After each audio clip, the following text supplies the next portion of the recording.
Back in the day, humanity faced an epic, never-ending throwdown with monstrous beasts. Then came King Yu, wielding the mystical power of runes to imprison the baddest monster of them all. But sealing the monster ancestor just kicked off a 1,000-year grudge match to set it free. Knowing his time was short, the king passed the monster-bashing rune power to 5 great families. And just like that, your social cred became all about your runes, from top tier 9 to rock bottom 1. Fast forward to modern times, where the sun sets on a seemingly ordinary city street. Meet our guy, a convenience store clerk, greeting customers with a smile that might hide more. In walks Mr. Arrogant, a hero type who thinks common folk are just wasting his precious oxygen. This so-called protector then scoffs at paying, claiming his monster fighting gig covers his cigs. Just as things get heated, another employee steps in, asking if there's a problem. Bless his heart. Mr. Arrogant throws a fit, demanding our guy be fired for daring to ask a hero to pay. Back in the stockroom, our guy, Shiaoi, tells his colleague he'll resign to avoid trouble. Shiaoi, changing, remarks it's the same old story. High runes treating low runes like dirt. Dressed to leave, Shiaoi reassures his colleague it's not his fault and accepts his final pay. With a new resolve, Shiaoi steps out of the convenience store and into the afternoon sun. A pair of neat school shoes waits patiently on the sidewalk, a silent welcome. A cheerful schoolgirl, his sister, beams big brother as he approaches. She proudly shares her ghostwriting earnings, wanting to ease his burden, but he gently insists he'll provide. The siblings stroll down the street, passing a quaint coffee stall as evening approaches. He offers her ice cream, but she politely declines, not feeling up to cold treats. Shiaoi, ever the cool big brother, decides once in a while is fine and orders a strawberry ice cream. His sister cheekily offers him a taste, but he claims he's not a kid. She fires back, "Neither am I." As she enjoys her treat, he casually mentions they'll discuss his job situation back home. Suddenly, the peaceful evening is shattered by a deafening sound, and everyone freezes in terror. A monstrous creature erupts from the ground, sending civilians screaming, right in the Jong family's protection zone. Shiaoi grabs his sister, yelling they need to reach the shelter, trusting the Jong family guards. In the chaos, the ice cream cone clatters to the ground, forgotten, as his sister looks back, startled. His sister starts coughing, struggling, but he urges her to just hang on a little longer. With no time to spare, Shiaoi swiftly picks her up, carrying her through the pandemonium. He grimly notes that monsters breaching a protection zone is unheard of. Something is seriously wrong with the Jong family's watch. A colossal beast with glowing red eyes looms over the fleeing crowd, Shiaoi desperately carrying his sister. He internally questions the breach, vowing caution, but prioritizing Linlin's safety at the shelter. They arrive at a formidable, traditional-style building, the supposed shelter, already swarmed by anxious citizens. Spotting a familiar face, Shiaoi asks Aunt Jang why the shelter gates remain stubbornly closed. Suddenly, a smug official, flanked by guards, barks orders at the restless crowd, demanding their attention. Panic erupts as the official declares a shocking new rule. Only those with 3 runes or more get sanctuary. Shiaoi steps forward, arguing that a crowd outside is a monster magnet and the Jong family should be protecting them all. The official scoffs, then twists Shiaoi's words, accusing the one-rune boy of wanting to doom everyone by demanding entry. A bystander quick to judge echoes the sentiment, callously declaring it's normal for a loser like Shiaoi to perish. Even a 3-rune citizen's plea for entry is met with furious shouts as desperation overrides the established hierarchy. The official smirks, clearly enjoying the desperation as the crowd argues while Shiaoi sweats, observing. Fed up, Shiaoi boldly declares he'll lure the monster away if they just let everyone else inside.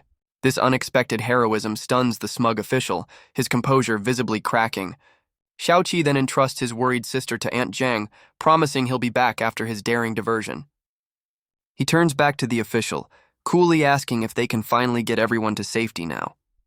The official stammers, clearly thrown by this one-rune boy's audacity, as the crowd murmurs.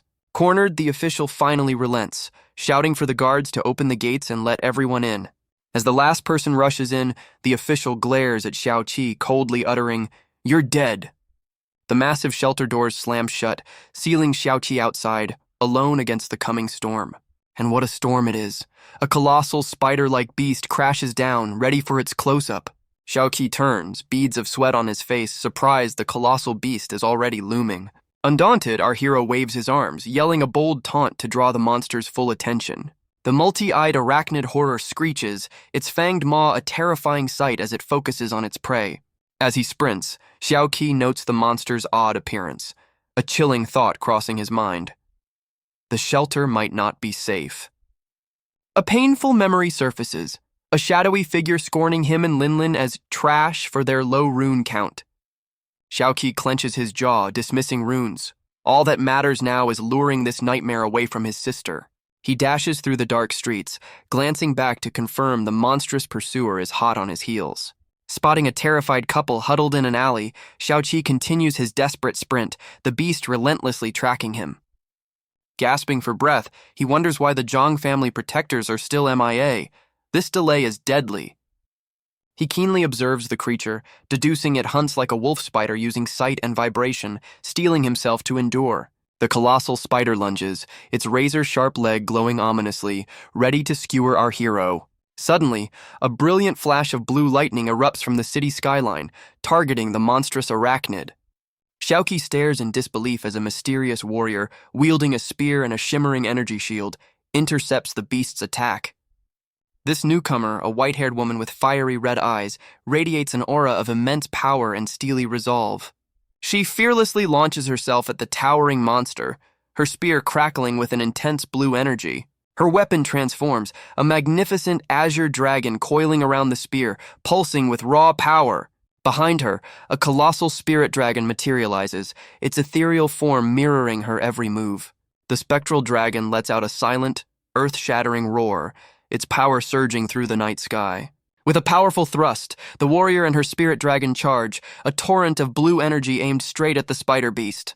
The monster is completely engulfed in a blinding explosion of azure light as the dragon makes its devastating impact. Shiaoi watches, stunned, as the dust settles from the warrior's incredible display of power. The mysterious white-haired woman materializes before him, casually greeting him with a hello. With a confident smile, she inquires if our bewildered hero managed to stay out of harm's way. Shiaoi, clearly impressed, assumes this 6-rune powerhouse must be a Jong family elite, but he's struggling to speak. He clutches his head, a wave of dizziness hitting him as the warrior looks on with concern. Just when they thought it was over, the spider beast erupts from the debris, very much alive. Not dead yet, the warrior declares, ready for round 2, as Shiaoi stumbles in the background. She momentarily turns, a flicker of confusion crossing her face as if sensing something amiss. Suddenly, an unseen force drags the mighty warrior downwards with shocking speed.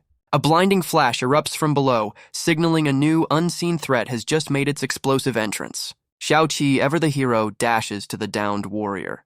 "You okay?" he yells. "Because priorities." No time for pleasantries. The spider beast is back, bigger, badder, and sporting a terrifying new shadow look. It got stronger?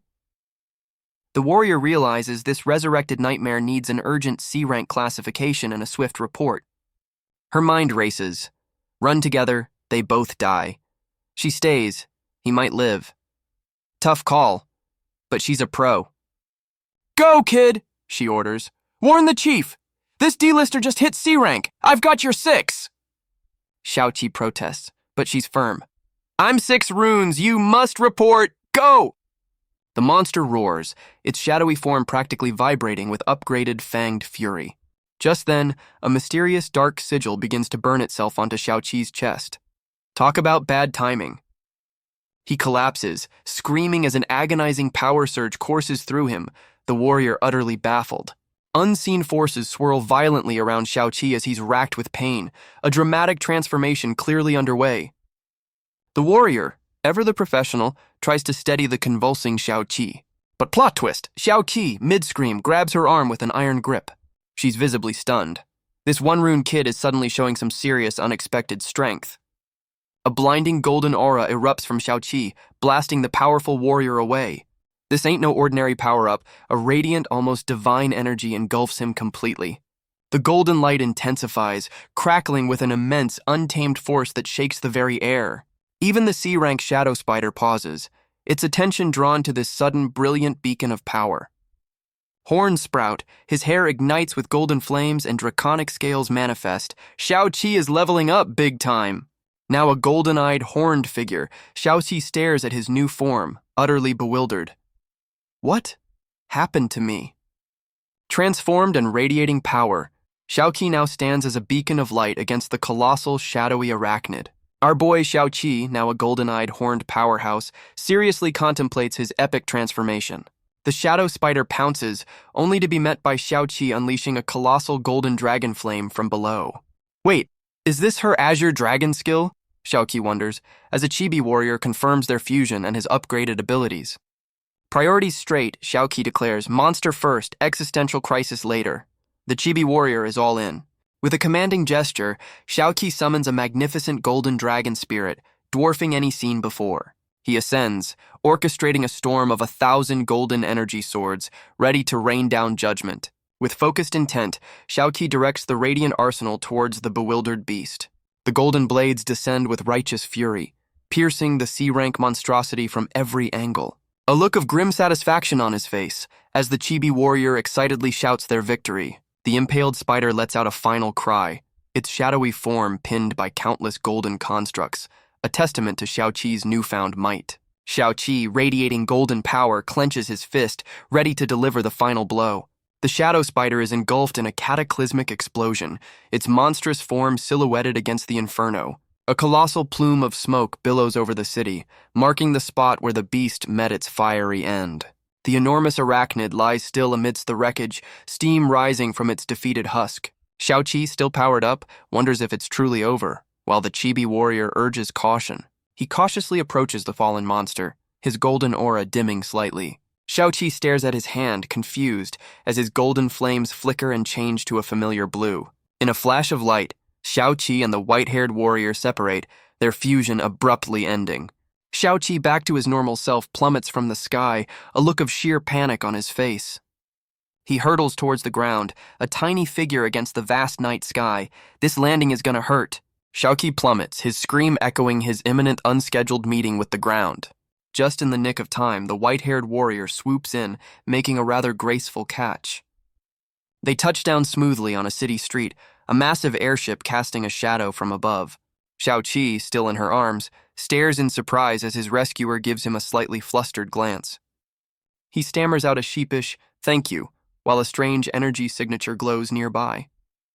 With a gentle smile, she insists, "I should be thanking you." Two figures suddenly rush towards them, urgently calling out, "Miss!" The warrior calmly addresses her subordinates. "I'm fine. Carry out the post-crisis rescue protocol." Xiaoqi, concerned for his sister, is gently stopped. The warrior has some important questions first. "Do you know why we could fuse?" she asks, but Xiaoqi admits their power-up is a complete enigma. The warrior ponders their mysterious connection, while Xiaoqi sweats bullets, clearly out of his depth. She whips out a business card, a lifeline for our bewildered hero.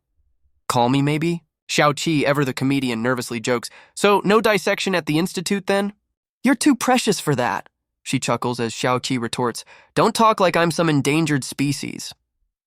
With a reassuring smile, the warrior promises, "I'll definitely protect you." Duty calls. A subordinate rushes in. "Miss, the master is looking for you." She takes the call, a hint of annoyance flashing across her face before she smoothly reassures the caller. The subordinate, clearly unimpressed, sneers at Xiaoqi. "Lesser rune loser." The warrior turns, her expression unreadable, as the subordinate awaits her command. With ice in her voice, she declares, "You're fired!" leaving the subordinate utterly stunned. Xiaoqi, ever the chill dude, just shrugs off the drama. "Hey, I'm used to it." The warrior, changing the subject smoothly, offers Xiaoqi a golden card. "A little something for your troubles." She beams, insisting he take it. "You saved me, and everyone else here, hero." Xiaoqi stares at the shiny plastic, clearly not expecting a reward of this caliber. He pockets the card, revealing the name Jong Yuan. Looks like our boy has a powerful new contact. With a polite wave, Xiaoqi makes his exit. "Thanks again and see ya." The warrior's gaze intensifies as she watches him leave, a thoughtful glint in her eye.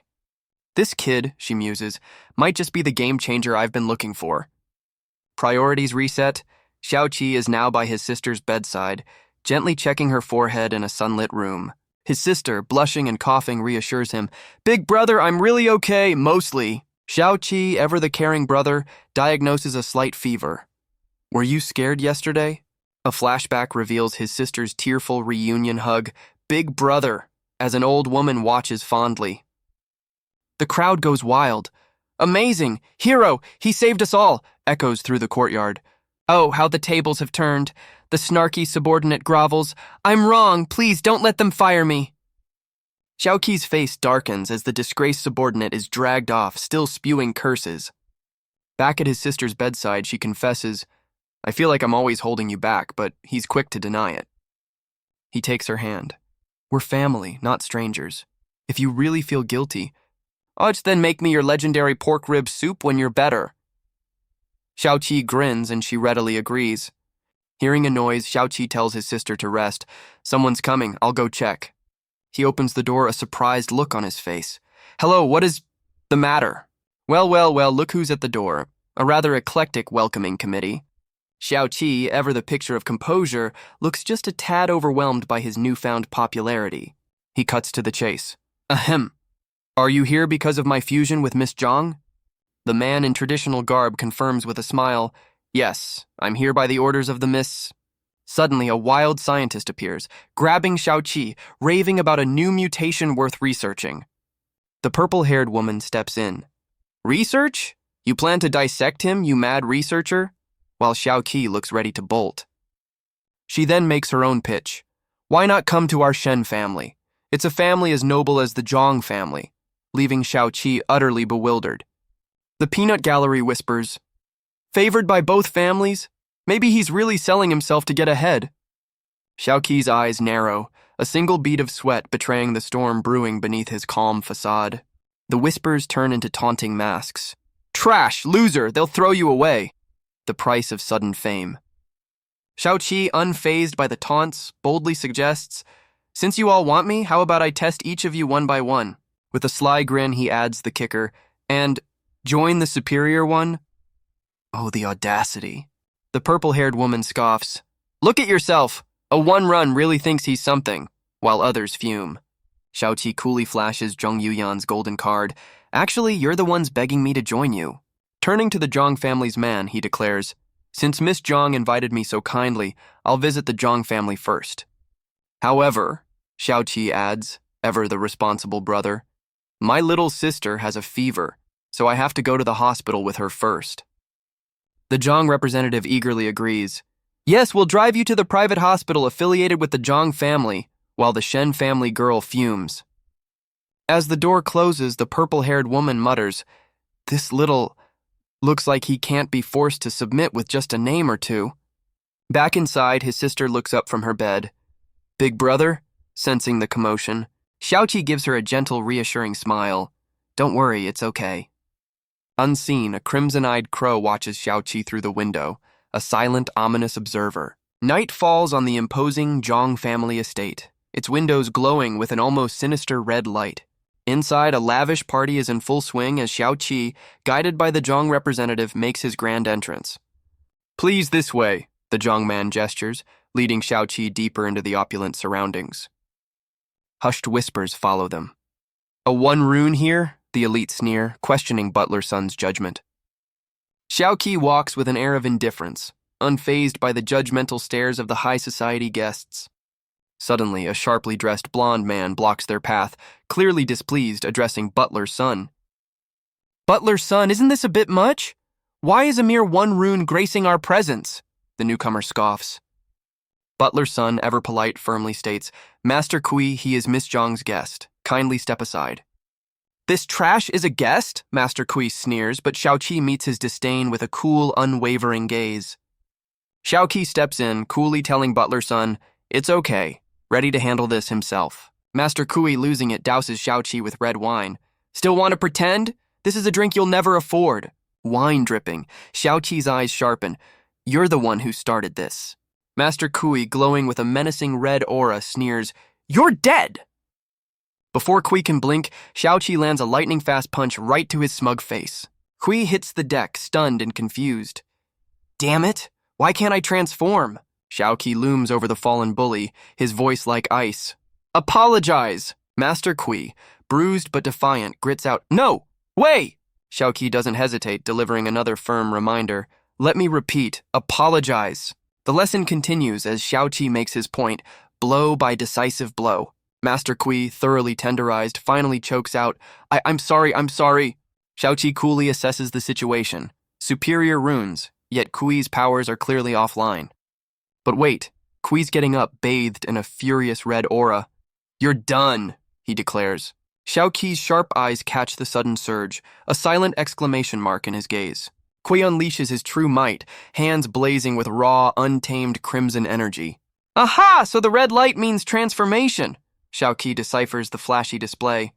A golden mask forms as Kui grins with malice. I'm going to make you suffer. Behind him, a swirling vortex of pure menace rips through the fabric of the room. A colossal, red-eyed beast erupts from the portal, its terrifying visage shocking even its summoner, Kui. Xiaoqi stands unfazed as the monstrous presence looms. The party just got a lot wilder. The colossal wolf crashes the scene, guests screaming about Jong territory and a fine rune, supposedly meeting a swift end. Xiaoqi, however, just seems mildly surprised by this very aggressive party animal. Butler's son yanks Xiaoqi. Sir, this uninvited +1 is way over the danger limit. Time to go. But wait, Xiaoqi protests. Aren't all these fancy folks superior runes? Why the panic? The butler explains breathlessly. A superior rune doesn't mean superior brawling skills, Sir Qi. Indeed, a quick flashback shows that true combat prowess is earned through serious gym time, not just fancy titles. Sadly, Butler's son notes, most noble kids would rather skip the hard training. And just like that, the beast proves his point, sending the unprepared Butler tumbling with a powerful strike.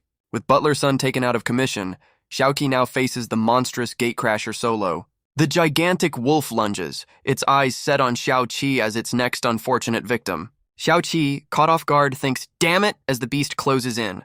The monstrous wolf snaps with terrifying speed, aiming to make Xiaoqi its next meal. But hold on! A pink-haired heroine in a frilly dress intercepts with a stunning high kick to the beast's snout.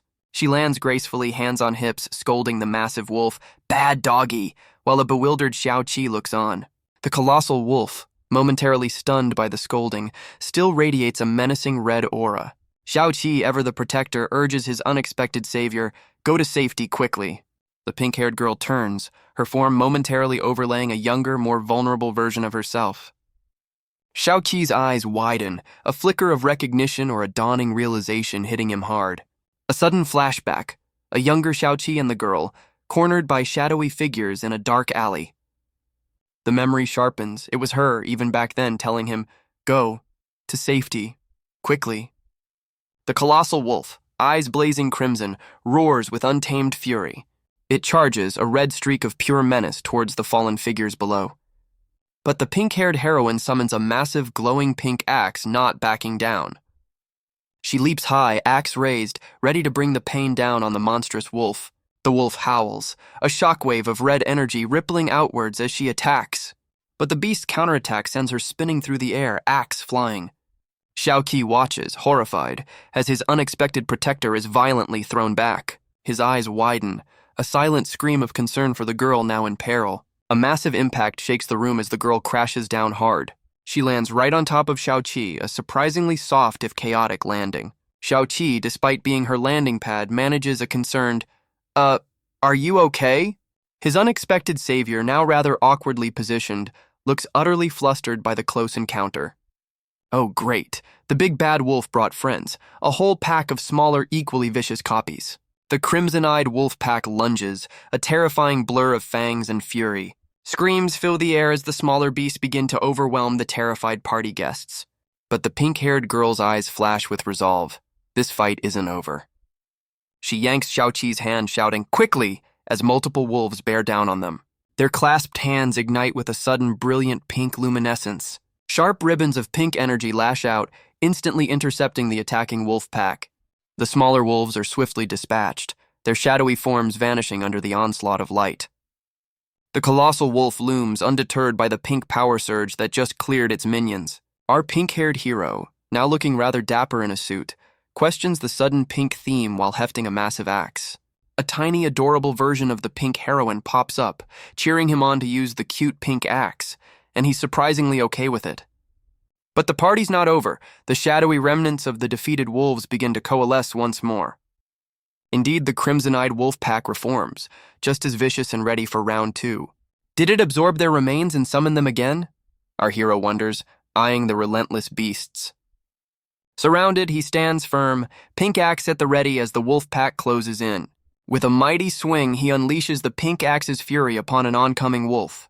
The glowing pink weapon connects, sending one shadowy beast flying, but the onslaught continues. He grits his teeth, realizing with grim determination, there's no end to them. He unleashes a devastating spin attack, the pink axe a blur against the shadowy wolves. Mid-carnage, he casually asks his tiny cheerleader about spinning teacups, promising a future trip. After this wolf monster, little sister, it's amusement park time, he vows, axe radiating power. His whirlwind attack intensifies, pink energy tearing through the remaining shadowy minions. But the colossal wolf leader just smirks, its form beginning to expand ominously. Now even larger and more terrifying, the alpha beast charges with renewed red-eyed fury. Its monstrous jaws snap forward, a gaping maw of pure shadowy menace. Our hero's eyes blaze with pink determination as he declares, that is the end. He leaps, axe held high, channeling all his power into one decisive downward strike. The pink axe meets its target with a tremendous impact, the force of the blow evident. The colossal wolf reels back, dark energy flaring from the devastating axe blow. Our hero stands defiant, framed by the beast's shadowy, dissolving maw, a truly epic takedown. Victory! The monstrous alpha wolf crumbles into nothingness, its reign of terror ended. Wiping his brow, our pink-haired champion breathes a sigh of relief. Ah, it's finally over. The pink fusion fades, separating Shiaoi and the girl, both looking a little worse for wear. The girl's fists clench, residual pink energy crackling. The fight took its toll, but her spirit remains. Their tiny cheerleader pops up, ecstatic, rushing towards Shiaoi with a triumphant, "We won!" She latches onto him, already planning their victory celebration. Amusement park. But hold on, the sound of approaching footsteps signals the party might not be entirely over. A new arrival. A white-haired girl with keen eyes appears, anxiously calling out, "Chi-Yu, are you—" The newcomer, Chi-Yu, spots Shiaoi and the pink-haired girl in a rather compromising position, her concern tinged with a blush. As Shiaoi scrambles up, the pink-haired girl cheerfully greets Chi-Yu as Miss Luo, calling her Little Sister Yuan. Shiaoi echoes in surprise. Little sister? Clearly not in on this particular family dynamic. Chi-Yu, slightly flustered, admits she's older, while Yuan beams with mischievous delight. Her attention shifts back to Shiaoi, Chi-Yu offering a sincere apology for the ordeal he just faced. Chi-Yu then proposes they meet her father, suggesting they can fill him in on the chaos en route. Meanwhile, a mysterious figure with a knowing smirk sips wine in the shadows, observing the aftermath. Shiaoi senses something amiss, but Chi-Yu quickly dismisses his concern with a simple nothing. She confidently assures him, "Don't worry, the Jong family will take care of it," implying significant influence. Indeed, a Jong family representative is already addressing the shaken guests, promising escorts and a full explanation. Chi-Yu grimly notes this monster is a repeat performance from the commercial district, an encore nobody wanted. She explains that powerful barriers like the vast energy dome shown are meant to stop these incursions. But that very same protective dome is now visibly failing, its hexagonal pattern flickering into nothingness. Shiaoi anxiously wonders aloud if he somehow caused the barrier malfunction, a theory Chi-Yu doesn't entirely dismiss. Yuan, ever the spunky one, puffs her chest, assuring Shiaoi they've got his back. The trio now stands before a grand, imposing doorway, ready to face Chi-Yu's father. Chi-Yu announces their arrival to her father, and a curt enter is barked from the other side. Suddenly, a teacup hurtles through the air from inside, aimed straight for the opening door. The porcelain projectile smashes perilously close to Chi-Yu's head as the doors swing wide, a rather explosive welcome. Chi-Yu glares, thoroughly unamused by the ceramic shrapnel decorating her hair, while Yuan pouts in shared indignation. Inside, a stern-faced patriarch, Master Jong, bellows "Kneel" from his imposing seat. Shiaoi looks utterly unimpressed by the command, while Chi-Yu appears mortified by her father's aggressive welcome. Our hero coolly questions if this power play is Master Jong's standard greeting. The trio stands firm in the doorway, facing the seated, unyielding figure of authority.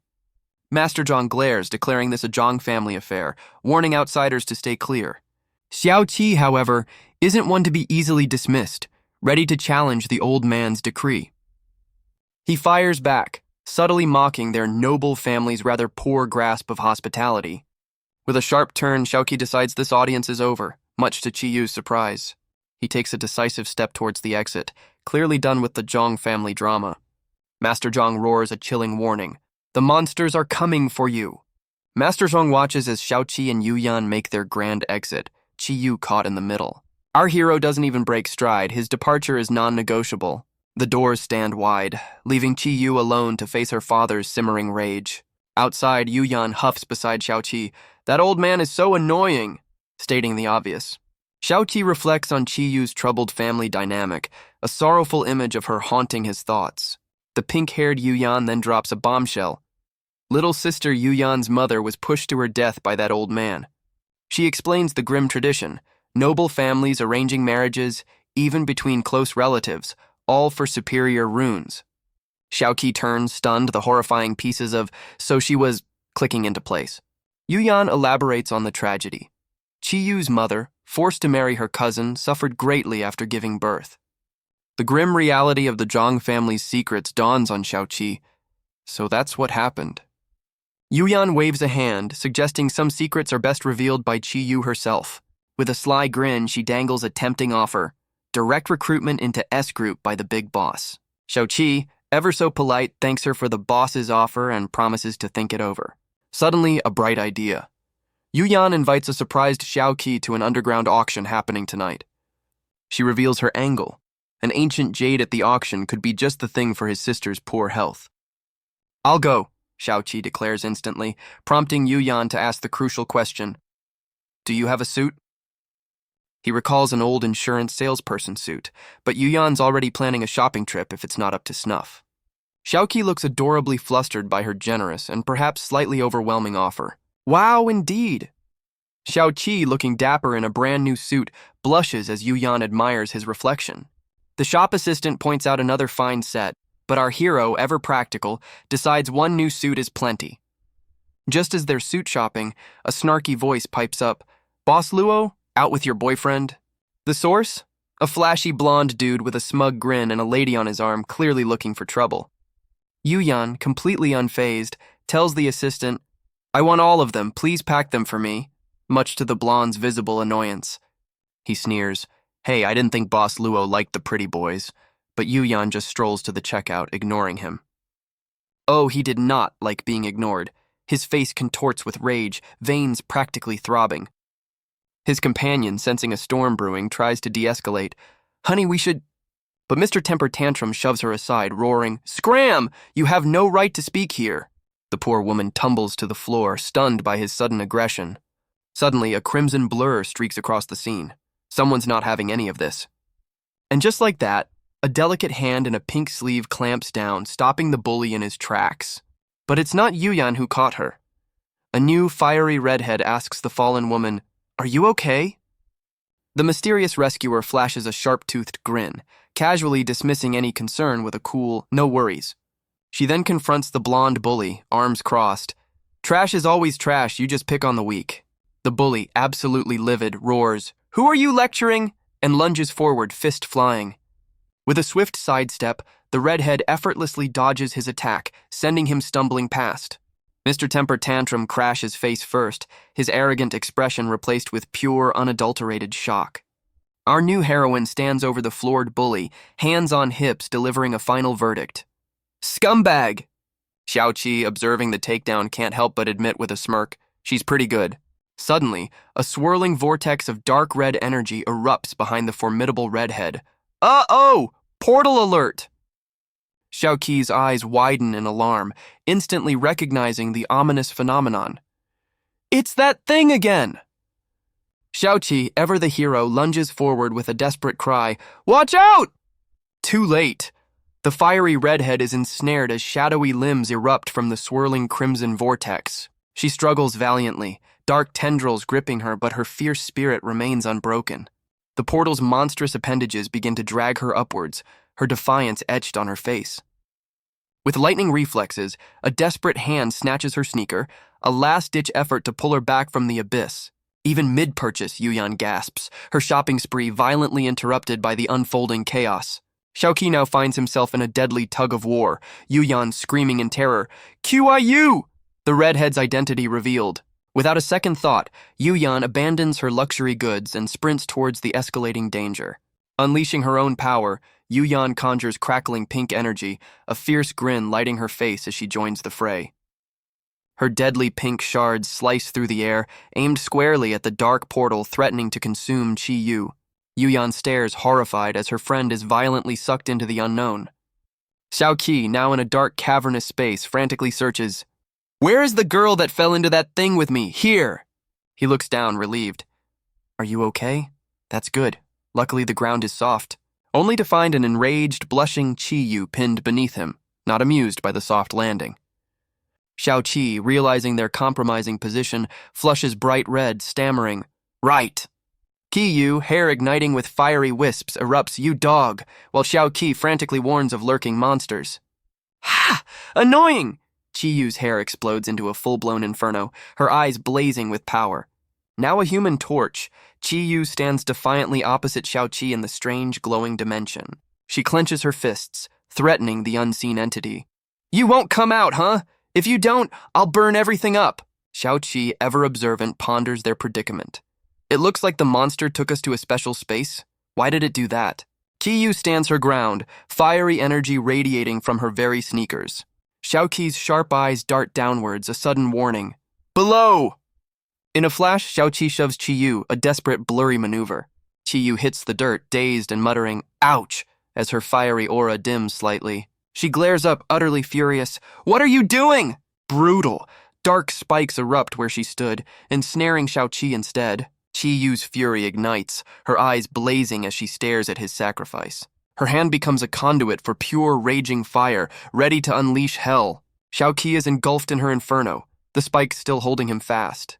The dark spikes begin to crumble and vanish under the sheer force of Chi-Yu's flames. Xiaoqi collapses, the shadowy tendrils still menacingly close as Chi-Yu rushes to his side. Her fist ignites, a beacon of fiery determination against the encroaching darkness. A massive, glowing crystal erupts around them, a desperate shield against the shadowy onslaught. Chi-Yu cradles the injured Xiaoqi, urgently trying to rouse him. "Hey, wake up!" He coughs violently, a grim sign of his internal injuries. Xiaoqi's eyes flutter open, but he's clearly weakened by the attack. "Stay awake! Come on!" Chi-Yu pleads, her fiery aura flaring with concern. Her fierce, almost feral gaze burns with a desperate resolve. Suddenly, the scene shifts to a rainy street where a bully viciously kicks a fallen figure. The aggressor looms over his victim, a sneer on his face.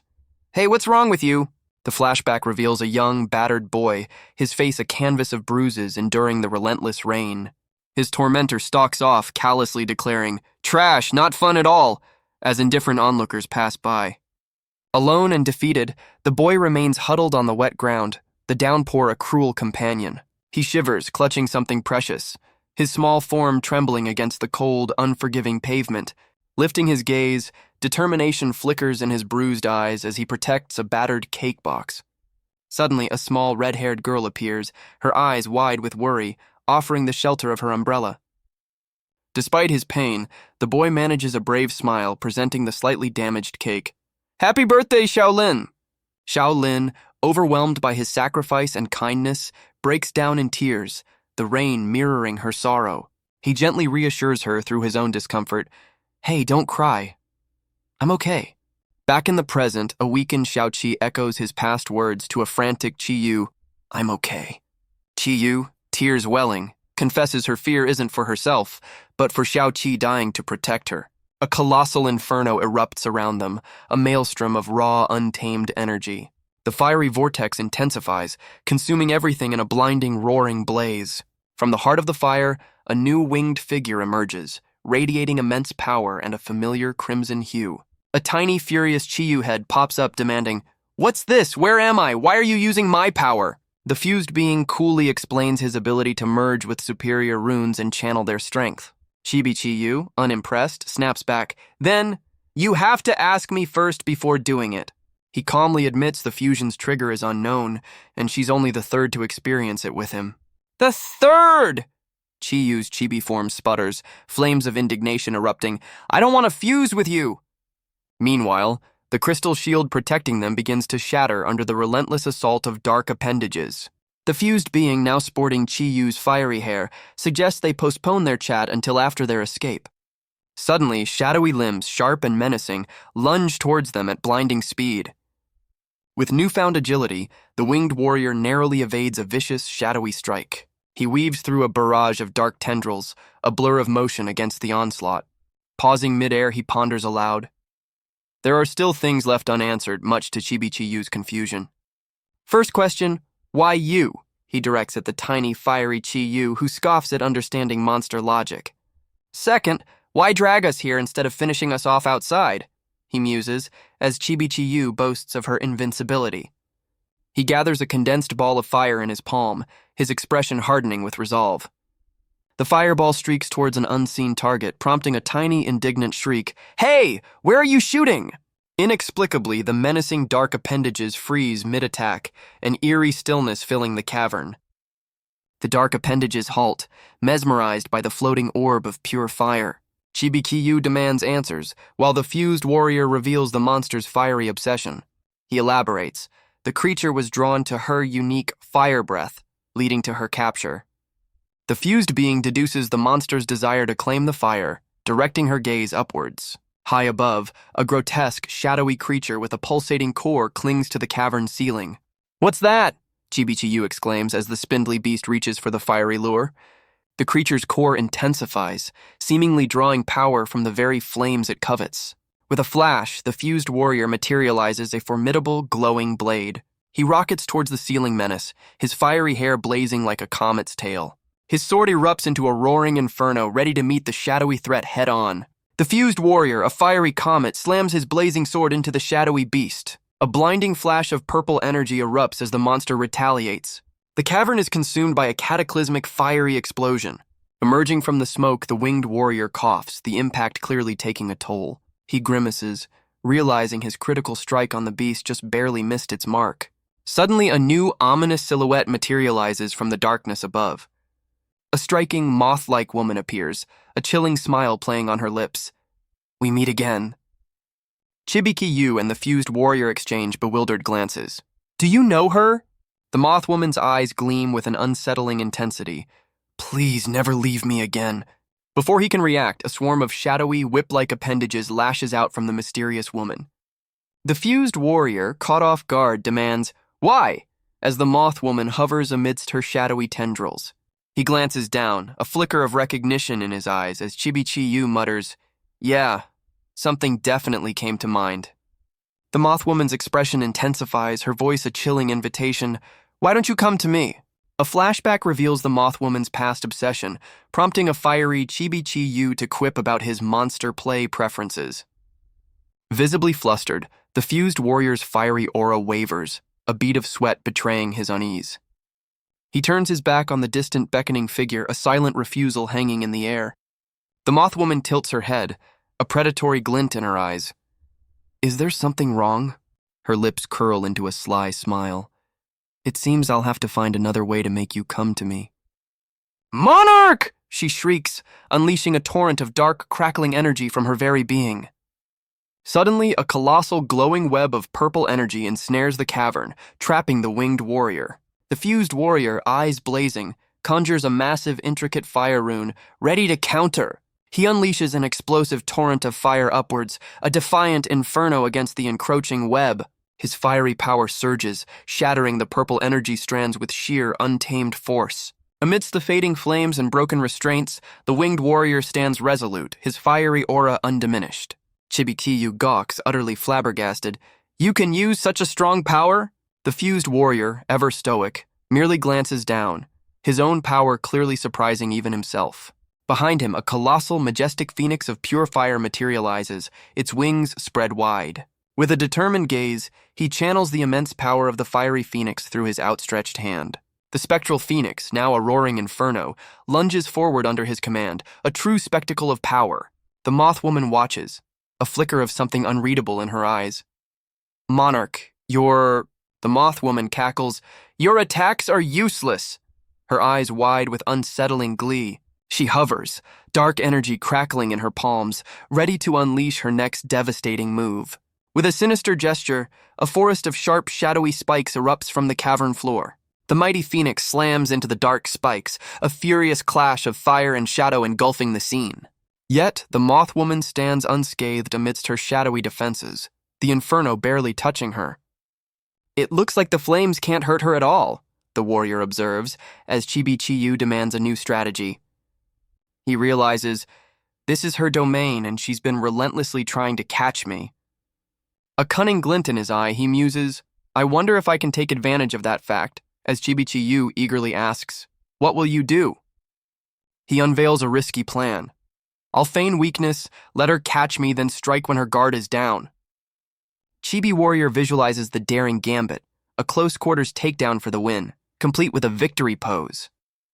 Chibi-Chi-Yu frets, isn't this plan too simple and the risk factor is too high?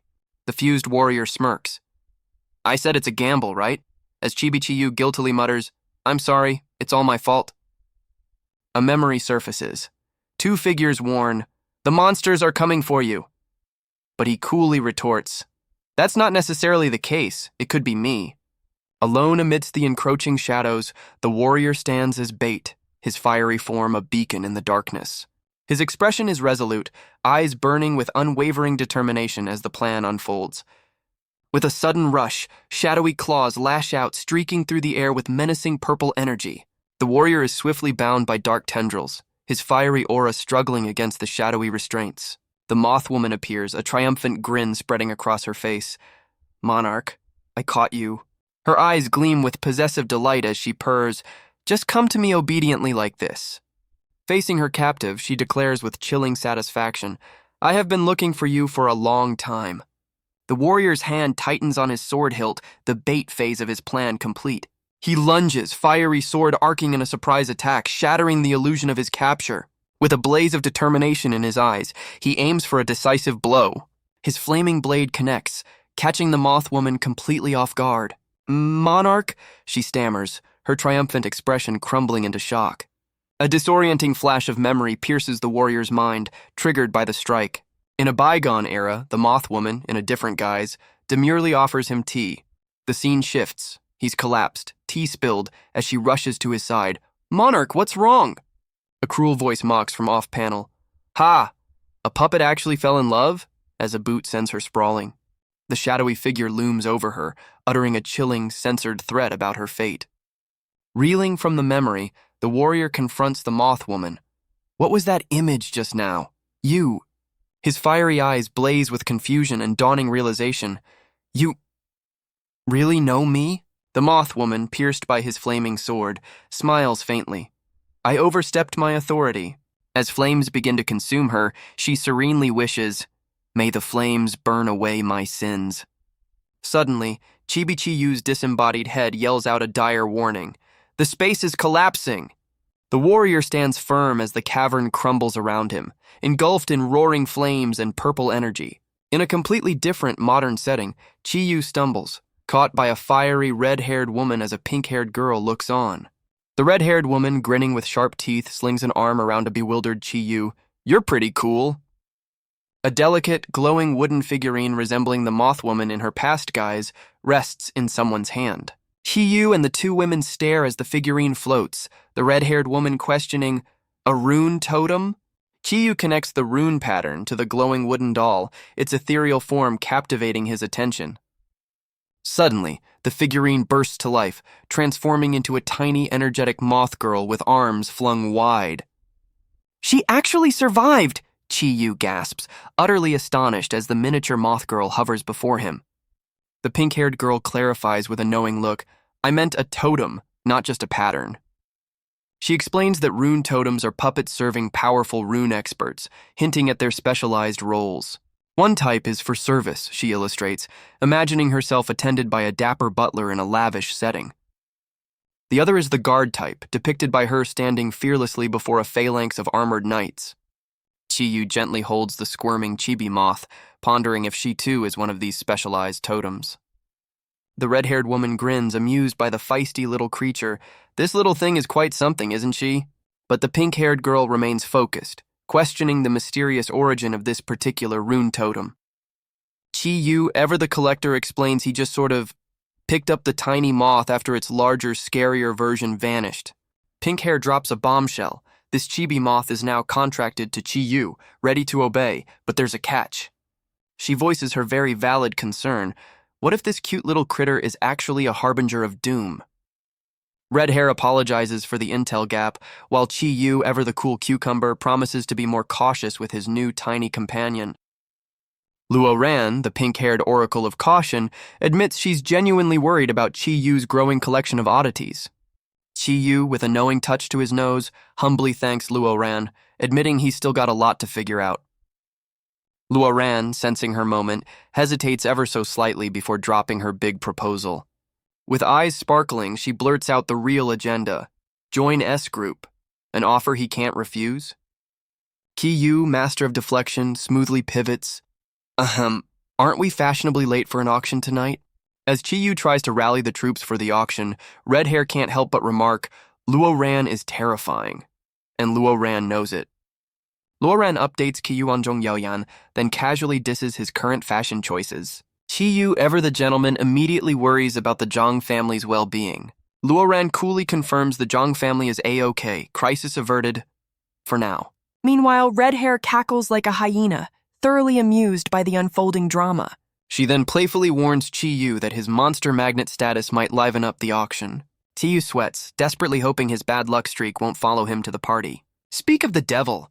A massive explosion rips through a city building, signaling trouble. Suddenly, Chi Yu's got a new mysterious beauty in his arms, exclaiming her name, Ching Chi Yu. Before he can finish, a terrifying purple beast lunges, and Chi Yu realizes he's been jinxed. The new girl in his arms, however, seems more confused about who this Ching Chi even is. Chi Yu snaps, "Priorities, lady! We've got bigger fish to fry than your identity crisis." He makes a daring leap, whisking the mysterious girl away from the monstrous threat. The purple beast's single bloodshot eye glares with pure, unadulterated malice. Glancing back, Chi Yu realizes their escape is far from guaranteed. Flashback. 2 hours earlier, we see the grand, illuminated auction house. On stage, the auctioneer hypes up the crowd, promising a night of rare finds and thrilling surprises.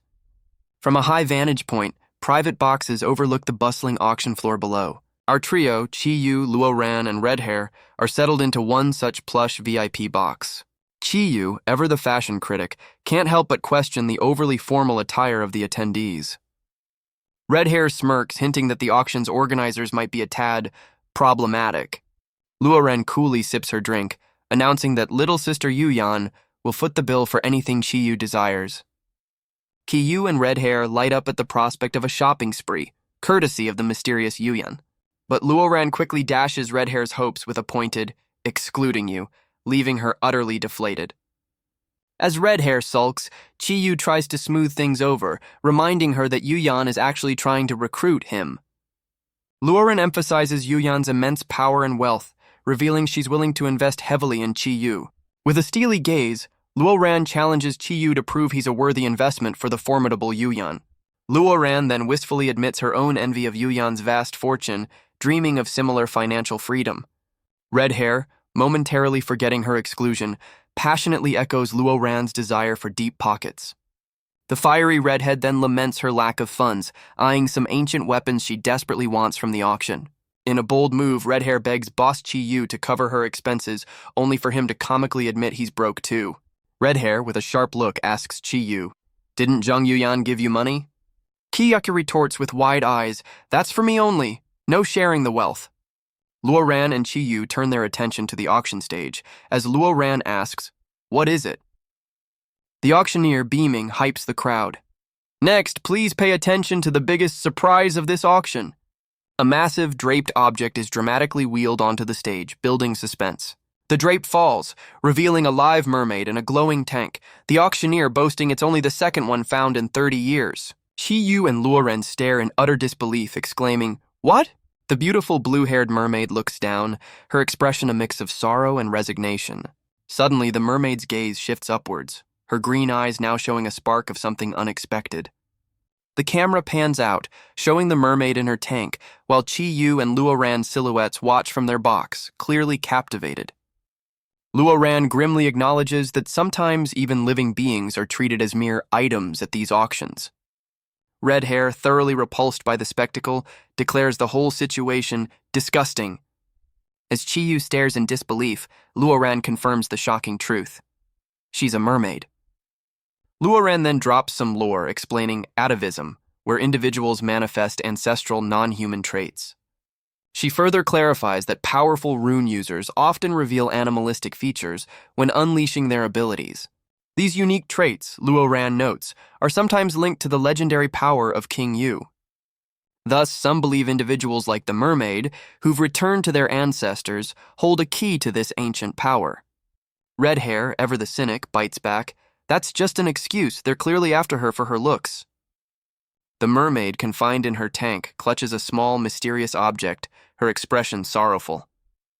Suddenly, Chi Yu and the captive Mermaid lock eyes, a silent, intense connection forming across the auction hall. Chi Yu, eyes fixed on the Mermaid, asks Luoran if Jong Yuan set any spending limits. Luoran, with a knowing smile, confirms, yes, implying no restrictions for Chi Yu. Redhair whirls around, aghast, exclaiming, "Chi Yu, you wouldn't—" Redhair accuses him of using Yuan's money to buy the Mermaid, but Chi Yu insists he just wants to save her as the auctioneer calls for bids. The auctioneer kicks off the bidding for the beautiful mermaid lady at a staggering 100 million. The auction floor erupts with bids flying fast and furious, quickly surpassing 180 million. Two key bidders emerge, a stern woman representing the Chi family and a determined man bidding for Luoran and Chi Yu. From their VIP box, Redhair spots the Chi family's room, a thoughtful expression on her face.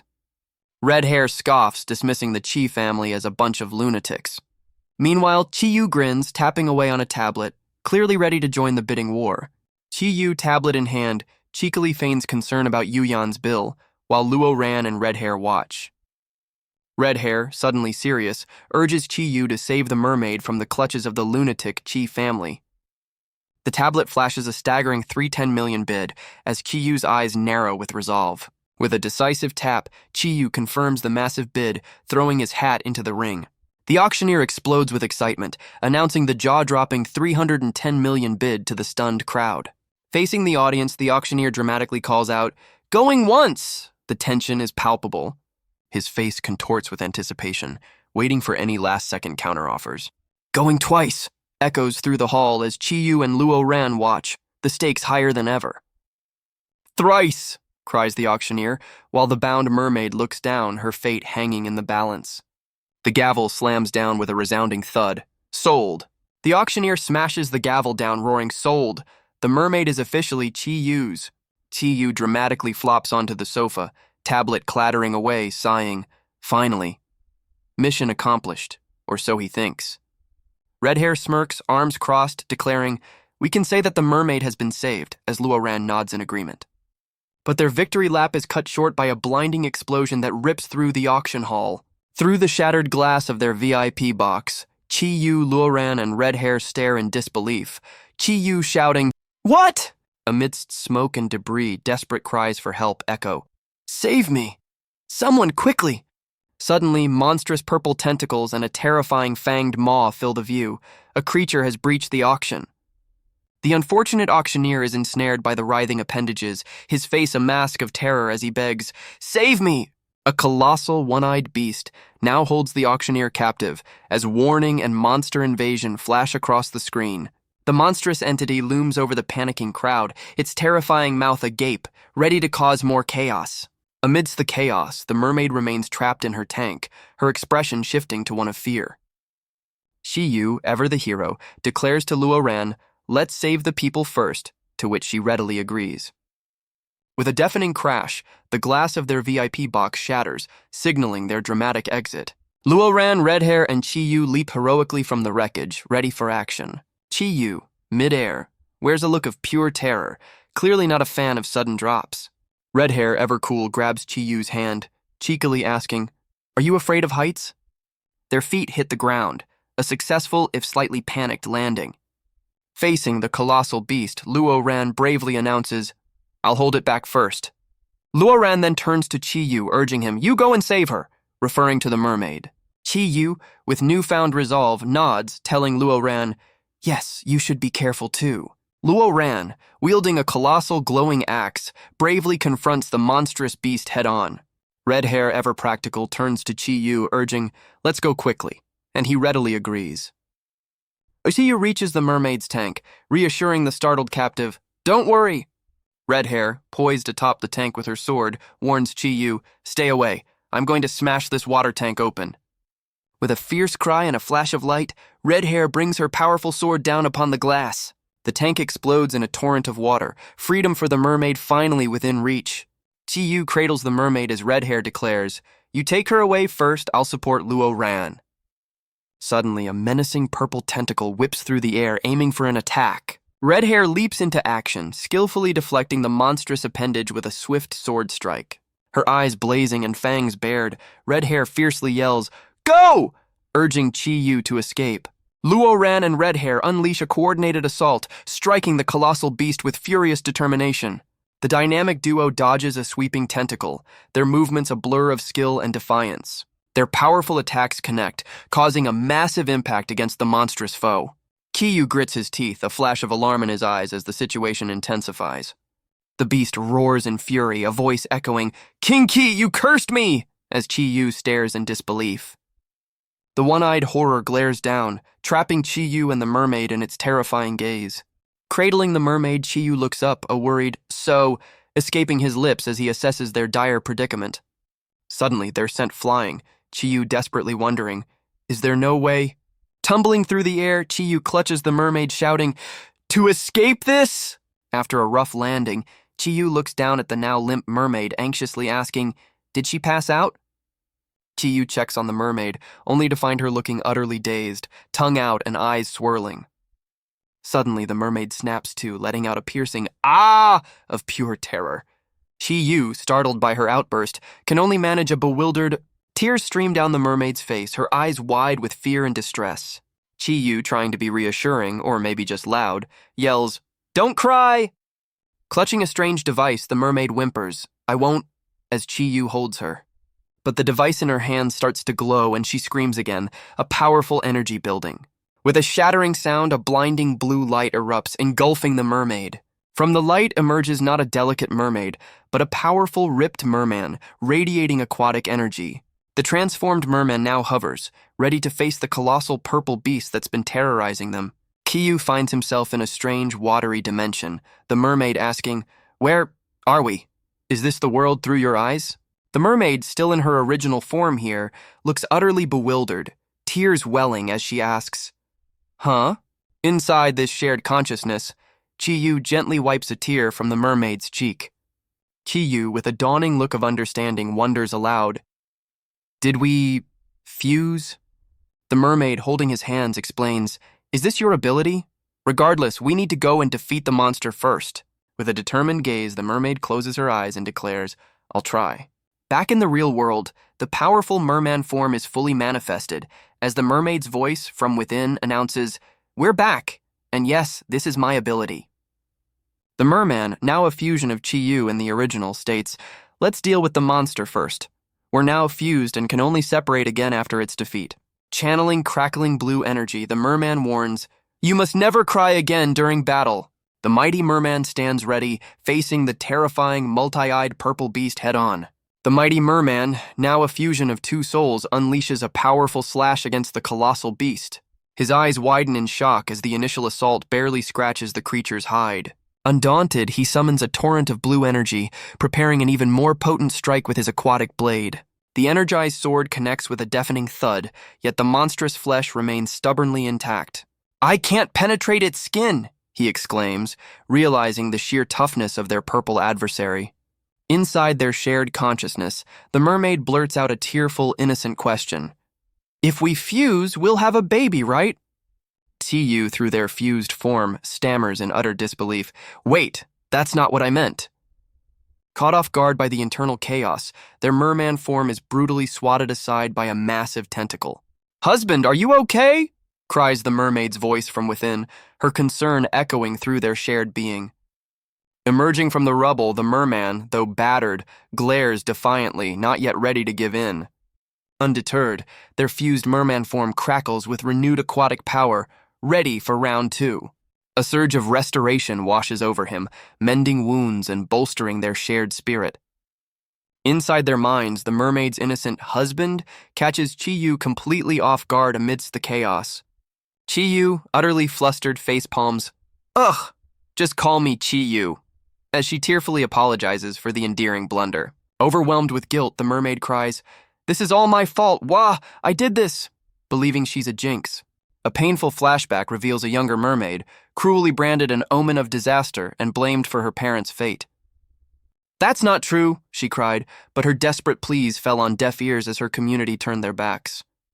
Alone and heartbroken, she tearfully questioned, "Could it be that this is all my fault?" As a guardian offered cold comfort. The crushing weight of false blame consumed the young mermaid, her voice choked with, "I'm sorry if it weren't for me." Returning to their shared consciousness, Chi-Yu gently wipes away her tear, a silent vow to rewrite her tragic past. Inside their shared mind, Chi-Yu firmly tells the mermaid, "Why are you crying again? It's not your fault, you're also a victim." He gently tilts her chin, urging, "Okay, let's go back quickly." A confident smile spreads across Chi-Yu's face as he declares, "We can handle this monster easily." Back in the real world, their fused merman form stands tall, a determined "just watch" echoing as blue energy flares. The mighty merman launches himself forward, a blur of aquatic power and righteous fury. He plummets towards the colossal beast, navigating a treacherous forest of purple tentacles. The monstrous entity retaliates, unleashing a devastating energy beam from its gaping maw. With incredible agility, the merman narrowly evades the searing blast, slipping past a grasping tentacle. He twirls his aquatic spear, gathering immense power for a decisive counterstrike amidst the chaos. The merman thrusts his weapon, unleashing a concentrated torrent of energy straight into the beast's terrifying mouth. The beast recoils, its massive maw swallowing the merman's energy blast whole. Within their shared mind, the mermaid gasps, her eyes wide with sudden apprehension. "He got eaten!" she cries in despair, fearing the worst for their fused form. But surprise, the merman is very much not eaten. Instead, he's taken the fight inside the beast. Like a torpedo of pure will, he navigates the grotesque inner pathways of the colossal creature. He finds himself surrounded by a swarm of smaller, writhing creatures within the beast's gullet. "Tiny monsters within its body," he observes as the mermaid internally gags. "That's disgusting." These internal parasites lunge, revealing rows of razor-sharp teeth ready to defend their host. Unfazed, the merman unleashes a devastating circular slash, clearing out the immediate threats. With a steely gaze, he declares, "That won't do," realizing this internal battle is far from over. He skewers the fleshy parasites, battling his way through the beast's disgusting innards. "There are too many," he grits out, the endless swarm testing their fused might. As the merman prepares another devastating strike, the mermaid internally whimpers, "Wah, so scary." He unleashes a whirlwind of aquatic energy, carving a path through the relentless internal horde. Inside their shared mind, Chi-Yu marvels, "This girl is so strong, despite crying so much," as she continues to sob. "I'm sorry, this is all my fault," she cries, but Chi-Yu firmly refutes. "That's not true. Why are you always apologizing and crying?" Another painful memory surfaces, a younger mermaid, head bowed before a stern-looking guardian. "Little girl, you're causing trouble for others again," the guardian Aunt Song scolds, yanking her arm. Terrified, the young mermaid pleads, "I'm sorry, Aunt Song, I won't do it ever again." "You know you shouldn't cause trouble," Aunt Song warns the kneeling child. "If you do this again, you'll be punished." A tear falls as a precious pearl slips from the young mermaid's grasp, a symbol of her lost hope. Confined and alone, the young mermaid endured her punishment, the shadows of the bars her only company. In her darkest hour, a memory surfaces, reaching out to a figure, a glimmer of salvation in the oppressive gloom. But like mist, that fleeting hope seemed to dissipate, leaving her once again to her despair. Back in their shared mind, the mermaid stammers, "I'm sorry, still burdened by her past." Shiyu's hand gently offers a glowing pearl, a beacon of kindness in her internal darkness. Her eyes widen, a spark of surprise and gratitude igniting within her as she beholds the gift. "I picked up this night luminescent pearl just now," Chiyu says with a reassuring smile. "You should take it." A radiant smile finally breaks through her tears as she whispers a heartfelt, "Thank you." Their fused merman form smirks confidently. "You're welcome, ready to channel this newfound positivity into the fight." Deep within the beast, the merman triumphantly declares, "I found it!" He gazes up at a pulsating organ, identifying it as your weakness. Inside their mind, the mermaid has a eureka moment. Since it's hard to destroy the monster from the outside, we have to do it from within. Chiyu smirks, affirming her brilliant deduction. Exactly, he adds with a charming smile. You look much prettier when smiling, you know? Back in the beast's gut, the merman channels immense aquatic energy into his spear, ready to strike. He unleashes a furious, swirling vortex of power, aiming for the core. The devastating energy spirals through the grotesque innards, a beacon of blue fury. His attack slams into the fleshy wall, pushing back against the beast's internal defenses. With a final mighty thrust, he drives his spear directly into the monster's vital point. The spear's devastating energy explodes within the beast's vital organ, a direct hit. Outside, the colossal monster's head visibly distorts, a clear sign of internal turmoil. The beast convulses violently, its shadowy form flickering as onlookers watch the dramatic struggle. Its massive body writhes and twists, succumbing to the overwhelming power unleashed from within. A brilliant beacon of blue light erupts from the monster's head, a spectacular internal explosion. Like a phoenix from the ashes, or rather a merman from the monster guts, he bursts forth. He lands with a suave grin, casually announcing, "Yo, I'm out," to his stunned audience. The two girls stare, utterly floored, as the red-haired one exclaims, "You won!" But her sharp eyes catch a crucial detail. Wait a minute. Why are you still fused? Inside their shared mind, Chibi-Chiyu and the mermaid exchange baffled looks, equally clueless. I don't know either. The merman, still fused, mutters with a puzzled frown, "That's weird." He explains to the pink-haired girl, usually when the monster dies, the fusion just reverses. A flicker of doubt crosses his face. Unless, maybe the monster is still hanging on? But no. The beast's remains are clearly dissolving into nothingness before their very eyes. "Damn it, why can't we reverse the fusion?" he yells, as a tiny mermaid pops out, cheekily calling him husband. Suddenly, a polished black shoe steps into frame, signaling an unexpected arrival. The three girls stare, jaws dropped, as the red-haired one echoes, "Husband!" Next thing they know, our fused hero is laid out in an axonic room, undergoing a high-tech scan. Worried faces peer through the glass, the three girls with the redhead clutching a photo of the mermaid. The red-haired girl whispers to the blonde, "Hey, isn't that a bit weird? Should we change positions?" As the blonde looks utterly baffled. The blonde reassures the mermaid on screen, "Chiyu isn't seriously injured. Go rest." Pinky chimes in with a saccharine, "Good children should rest well." Redhead awkwardly explains, "Lady Luo's just fond of people she likes. You'll get used to it." The mermaid on the phone screen waves, "Then I'll go first," looking a bit relieved. Her expression shifts to pure shock. "Big brother?" as she stares past the screen. Inside the axenic chamber, the fused merman sheds a single, poignant tear. "What's happening?" Redhead panics, slamming the intercom button. The blonde calmly authorizes, "You may enter," her expression unreadable. A doctor approaches Lady Jong. "We have a solid conclusion after various examinations." The doctor gestures to the still fused merman, declaring, "Mr. Chi is just an ordinary man." The doctor continues, "We cannot detect anything about the mermaid he fused with." Lady Jong, with an air of authority, curtly dismisses the doctor. "I understand, you can leave." She turns to the merman, her gaze sharp. "Are you crying because of that mermaid?" He admits, tears still fresh. "Well, I don't know why, but after she started crying just now, I also started crying." Suddenly, we're back in their shared mind, Chiyu and the mermaid adrift in a serene blue void. Chiyu, looking utterly bewildered, scratches his head. "What's going on? I was talking to them." The mermaid, a tear tracing her cheek, whispers, "I'm sorry. In this space, I can't help but think of the past." Chiyu offers a reassuring look. "Don't worry, I'll find a way to reverse the fusion, so please send me back." Back in the axonic room, the merman explains, "After fusing, she sometimes drags me into that mysterious space. I can see and touch her, but time is still, and I can't stay long." Lady Jong, intrigued, ponders aloud, "Is that one of her abilities?" The merman, still shedding tears, hesitantly agrees, "Probably." Redhead smirks, "Mermaids and their freaky powers, am I right?" As the scanner whirs, she wonders aloud, "Or has this fusion just gone super deep?" Lady Jong, ever the scholar, explains, "Mermaids are evolutionary throwbacks. Special abilities are par for the course." She elaborates, "Even superior rune users manifest animal traits in battle, you know."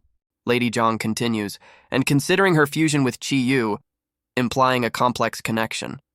The red-haired girl's eyes light up. So it's her ancient mermaid genes stopping them from splitting? Lady Jong confirms, and Redhead exclaims, meaning if we get Lan Yuan home, they can unfuse.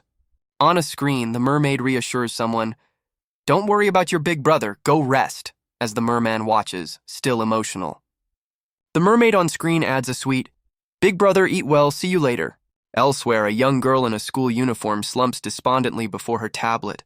Tears well in her eyes as she laments, I'm just dragging you down. I can't help at all. Suddenly, a tiny winged fairy appears, offering a comforting cloth. Wiping her tears, the girl sadly wonders, big brother would be happier without me, right?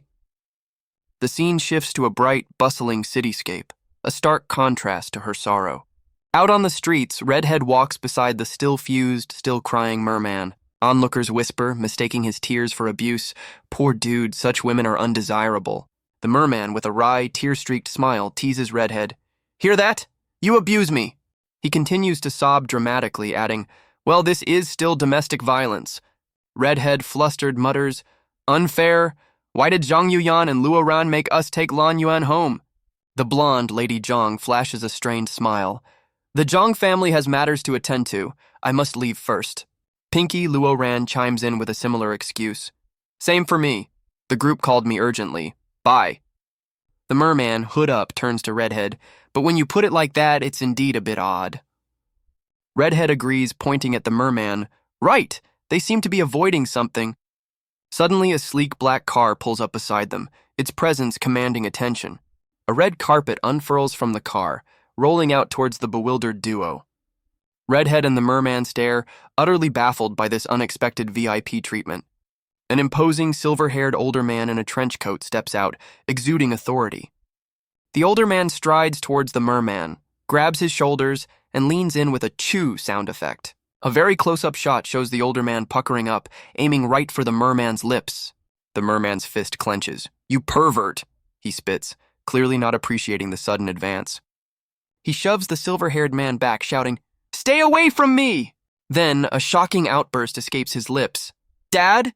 As his eyes blaze with intensity. Our merman instantly claps a hand over his mouth, aghast at his own surprising exclamation. Tears well up in both their eyes, the older man mirroring the dad cry, a truly bizarre reunion. The silver-haired gentleman then bellows dramatically, Daughter! Talk about a plot twist! Utterly bewildered, the merman stammers, You are Lan Yuan's father? And receives a tearful confirmation. Just call me Uncle Lan, the man beams, lunging for an embrace that the merman deftly sidesteps. Concern for the mermaid surfaces as he anxiously asks, Lan Yuan right now? Uncle Lan reassures him, Miss Jong has already told me everything. Let's talk after we get home. They arrive at a lavish estate, clearly Lan Yuan's opulent family home. Inside, Chi Yu, still in merman form, demands, So, how exactly did Lan Yuan get herself abducted? A vision of Lan Yuan appears, shamefully confessing, I snuck out without telling Dad and accidentally got drunk. Chi Yu processes this revelation with a distinctly unimpressed, slightly sweaty expression. He then questions Uncle Lan, What does some ancient trial have to do with unfusing us? Uncle Lan explains the trial is key. By passing it, Lan Yuan learns to control her power, allowing the fusion to be undone. Chi Yu, exasperated, mutters, Feels like a cheat code, but I guess we're out of options. Uncle Lan places his faith in Chi Yu, stating firmly, I'm counting on you. They stand before a swirling, ominous portal, which Uncle Lan identifies as a merfolk trial by the Ghost King. Just touch it to enter. Chi Yu hesitates. Maybe we should prepare a bit more?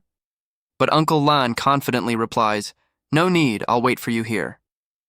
With a deep breath, Chi Yu reaches for the swirling, ominous portal, ready to face the unknown. Meanwhile, Redhead eyes the still emotional Uncle Lan, muttering, So you are Lan Yuan's father, huh? Plunged into an eerie underwater realm, Chi Yu asks Lan Yuan, Is this trial really that terrifying? She admits she's never dared try. He presses further, Do you know what these trials even involve? Lan Yuan whispers, I heard there are 3 stages. Yu drifts through the aquatic abyss, an ominous fiery glow emanating from the depths below. Suddenly, the water itself seems to ignite, erupting into a blazing inferno around him. His eyes widen in shock as the heat intensifies, the first trial revealing its fiery nature. An explosive force from below sends him rocketing upwards, narrowly dodging the searing flames. Physical endurance for the first stage? Chi-Yu gasps, already feeling the pressure. Before he can recover, a colossal shimmering axe swings down, aiming to cleave him in two. Chi-Yu's eyes widen in a sudden crucial realization about the trial's nature. He nimbly dodges the colossal axe as it slams into the seabed, narrowly avoiding its crushing blow. More axes rain down, but Chi-Yu, propelled by an unseen force, weaves through the deadly barrage. He leaps from a fiery patch just as it erupts, the heat licking at his heels. Chi-Yu is tossed about by relentless explosions, a chaotic dance of survival. He continues to evade the onslaught, the trial pushing his agility to its absolute limits. With a smirk, Chi-Yu scoffs, a mere physical endurance test, child's play. Panting heavily, he still manages a cocky, whew, as expected of me, clearly pleased with his performance. Lan Yuan's hand appears, clutching his arm as she gushes, "Hubby, you're amazing!" Now in his human form, Chi-Yu looks flustered as Lan Yuan praises him, admitting she'd have failed long ago. Suddenly, the tranquil water erupts into a violent, swirling vortex. Chi-Yu finds himself at the epicenter as the aquatic energy spirals around him. The water coalesces, energy gathering with ominous intent for the next challenge. A smirk plays on Chi-Yu's lips as he wonders, could the second trial be fighting myself? Before him, a perfect glowing water clone of himself materializes, ready for a showdown. The aquatic doppelganger, looking rather serious, summons a whip-like tendril of water. Chi-Yu, ever confident, crosses his arms. Ha! Now this is getting interesting. His watery twin wastes no time, lashing out with a swift, fluid attack. But Chi-Yu, unfazed, casually catches the incoming watery strike with a single hand. He raises an eyebrow at his duplicate, a hint of disappointment in his voice. Is that all? The aquatic copy smirks, its own water whip still crackling with energy, clearly not done yet. Chi-Yu, shifting back to his merman form, scoffs as a watery gauntlet forms on his fist. My turn. Suddenly, the entire chamber erupts into a colossal, swirling aquatic vortex. His clone stands serenely at the vortex's calm eye, while Chi-Yu is caught in the raging currents below. But Chi-Yu, ever defiant, begins to navigate the spiraling watery walls, ascending with purpose. He then explodes upwards, his merman form now visibly more powerful and radiating intense energy. Intricate, glowing patterns now adorn his back, a clear sign he's tapping into deeper reserves. With a fierce glare, this empowered Chi-Yu launches himself directly at his water-based adversary. The clone, still in human form, looks utterly shocked by the merman's sudden, overwhelming power surge. A single, devastating aquatic blow sends the water clone flying backwards, completely overwhelmed. Chi-Yu's merman form, now crackling with raw, untamed aquatic energy, is a sight to behold. He unleashes a devastating kick, sending his watery duplicate flying with sheer force. The clone erupts in a blinding flash, utterly obliterated by Chi-Yu's overwhelming power. His watery copy dissolves into nothingness, unable to withstand the merman's might. Lan Yuan, still a cheering spirit, exclaims, "Won again!" as Chi-Yu stands victorious amidst the fading trial. Chi-Yu, radiating power, smirks. Another trial down, another step closer to freedom. Suddenly, Lan Yuan gasps, finding herself back in her physical merman form, much to her surprise. Chi-Yu gently touches her cheek, realizing, even fused, I can touch you now, as Lan Yuan affirms his discovery. The underwater trial chamber transforms, revealing a grand ethereal hall as a mysterious rustling fills the air. Lan Yuan's expression shifts to one of focused anticipation, sensing the next, perhaps final, challenge. Chi-Yu, ever observant, senses Lan Yuan's distress and asks, "What's wrong?" Lan Yuan clings to him, recognizing the illusion as her own memories, questioning if his presence is a result of her fear. Chi-Yu calmly assesses the situation, remarking, "It doesn't seem dangerous." As Lan Yuan whimpers, lost in the past, Chi-Yu coolly deduces, looks like this is the third trial. The ethereal hall solidifies into a vast, empty ballroom, a stage for memories to unfold. A younger, tearful Lan Yuan apologizes to a stern Aunt Jong, who questions if she understands her transgression. Aunt Jong's smile is anything but comforting as she presses, "What exactly did you do wrong?" Terrified, young Lan Yuan stammers, I shouldn't have, unable to voice her supposed crime. A chilling close-up reveals the unsettling intensity gleaming in Aunt Zhang's eye. Aunt Zhang's composure shatters, grabbing Lan Yuan and screaming, "Shouldn't have asked for more nannies! Wasn't I enough?" Aunt Zhang's eyes gleam with a disturbing possessiveness. "I'm the only one who truly loves you, my dear little Yuan. Her mood shifts unnervingly as she cups young Lan Yuan's face, asking, "What do you want for lunch?" while the child trembles. Aunt Jong, with a saccharine smile, declares, "Kids need to eat more vegetables, so I'll make," completely ignoring Lan Yuan's fear. The present Lan Yuan, witnessing this, whispers that even as an illusion, the memory is unbearable. Suddenly, the illusionary Aunt Zhang whirls around, her face contorted in fury. "Who's there?" Qiyu stands defiantly before the memory. She hasn't even said what she wants to eat yet. A chilling smirk spreads across Aunt Zhang's face. "Heh," as she faces this unexpected intrusion. Her smirk explodes into a fit of unsettling maniacal laughter that echoes through the memory. Pointing at the cowering young Lan Yuan, Aunt Zhang sneers, "Her? What does a little kid know?" Aunt Zhang's form begins to warp, crackling with a dark, menacing purple energy as the illusion destabilizes. Aunt Zhang's form erupts, a massive, shadowy wing unfurling with dark purple energy. The transformation intensifies as her other wing bursts forth, crackling with malevolent power. She's now a grotesque, winged beast, her human face twisted into a horrifying grin, talons bared. Lan Yuan stares, aghast, as the monstrous form of her childhood tormentor fully materializes. The beastly Aunt Zhang unleashes a torrent of shadowy projectiles, raining down on Qiyu. Qiyu, unfazed, calmly gathers a swirling orb of concentrated aquatic energy in his palm.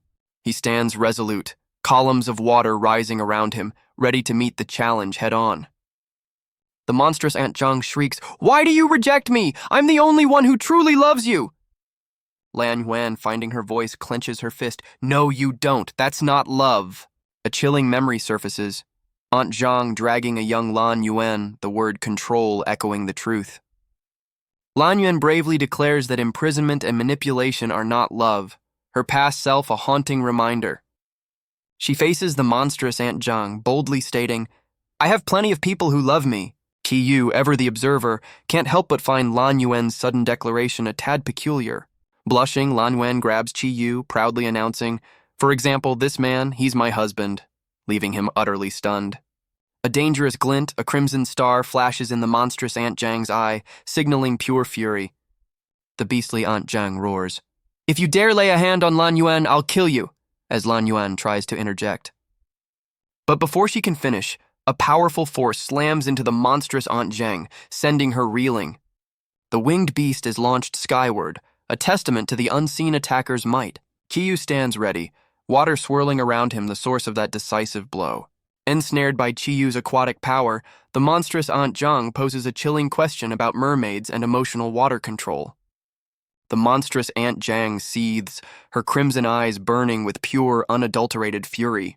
Caught in Qiyu's aquatic vortex, the beastly nanny struggles against the swirling currents. Qiyu, ever so cool, smirks, "Did you know water can cut?" as he schools his opponent. Aunt Zhang, enveloped in her dark aura, glares defiantly, her rage intensifying. With a knowing look, Qiyu challenges Lan Yuan, "Stop relying on others. Get angry, shouldn't you?" Lan Yuan, taken aback, timidly questions, "Can I be angry?" Seeking permission to feel. Qiyu flashes a reassuring smile. "Yes, you can," empowering her to embrace her emotions. Lan Yuan's eyes narrow, a spark of determination igniting within her gaze. A fish symbol flares in Lan Yuan's eye, a surge of newfound power awakening. As the monstrous Aunt Zhang lunges, Lan Yuan meets her head-on, a luminescent hand crackling with energy. Lan Yuan unleashes a devastating vortex of power, aiming to obliterate her nightmarish past. The monstrous Aunt Zhang is blasted back, her dark energy no match for Lan Yuan's awakened might. With a final sorrowful cry of Yuan, the illusion of Aunt Zhang faces her vanquisher. The ordeal over, Lan Yuan turns to Qiyu, finding comfort in his steady presence. Aunt Zhang's shadowy form crumbles and dissipates, the malevolent memory finally banished. Lan Yuan, in her radiant mermaid form, floats serenely as Qiyu gently supports her. Her shimmering mermaid tail dissolves in a cascade of blue light, transforming back into human legs. Now fully human again, Lan Yuan stumbles, only to be caught gracefully by her husband, Qi Yu. A single bead of sweat on Qi Yu's brow betrays a hint of the trial's intensity, or perhaps Lan Yuan's effect on him. Lan Yuan, flushed with victory and relief, brightly declares, "Looks like we completed the trial." Qi Yu, ever so smooth, gently asks, "Not crying anymore?" Lan Yuan, beaming, confesses his presence turned her tears to smiles. Suddenly, they're back in the grand hall with Mr. Lan exclaiming, "Congratulations, you succeeded!" An emotional Mr. Lan, eyes sparkling, cries Yuan Yuan as she tearfully responds, "Dad!" Father and daughter share a heartfelt embrace, a touching reunion after the ordeal. Shiyu discusses the trials with an attendant, who confirms Lan Yuan's nickname and seems surprised by the mention of 3 trials. The attendant clarifies, "Actually, there were only 2, testing body and mind. The master just embellished a bit." Qi Yu, with a knowing look, reveals they faced an unexpected 3rd trial, Lan Yuan's deepest childhood fear. He ponders the nature of that monstrous illusion, wondering if it was akin to a demon beast. Mr. Lan, beaming, claps Qi Yu on the shoulder, declaring with a thumbs up, "I approve of your marriage," leaving Qi Yu stunned. The attendant notes Mr. Lan's rare joy, while Lan Yuan, still in her trial attire, shyly calls out to her father. Mr. Lan, with profound gravity, tells Qi Yu their meeting was fated, guided by their very souls. Qi Yu's sharp eyes reflect a flicker of surprise at the old man's mystical pronouncement. With a sudden wink, Mr. Lan lightens the mood, suggesting they get along first, leaving Qi Yu momentarily stunned. Qi Yu glances back, seeing a hopeful Lan Yuan and the ever-present attendant observing the exchange. A subtle smile plays on Qi Yu's lips as he simply agrees, "Okay," to Mr. Lan's matchmaking. Lan Yuan beams, her heart fluttering with pure, unadulterated happiness at this unexpected turn. Qi Yu then brings up the unexpected 3rd trial, prompting Mr. Lan to question if it was merely an illusion. Mr. Lan confidently states his wife only mentioned 2 trials, insisting she wouldn't deceive him, yet a "but" hangs in the air. Qi Yu, ever composed, simply says, "Understood," then politely excuses himself to return to his waiting sister. Qi Yu smoothly informs Mr. Lan that his sister, alas, is not well. He assures Mr. Lan the Jong family is on the case, promising a visit once she's recovered. With a curt "goodbye," Qi Yu makes his exit, stepping towards his waiting vehicle. Mr. Lan and a still glowing Lan Yuan wave him off, extending an open invitation for future visits. Alone in his car, Qi Yu's mind races, questioning if Lan Yuan's auction was truly a random event. He mulls over the connection between the previously auctioned mermaid and the Lan family's secrets. The mystery deepens as he considers the peculiar placement of the mermaid trial's gate within Lan Yuan's own home. And that 3rd trial? Was the monstrous Aunt Jang merely a figment, or something far more sinister? Shaking off the heavy thoughts, Qi Yu decides to tackle these enigmas one at a time, speeding off into the dawn.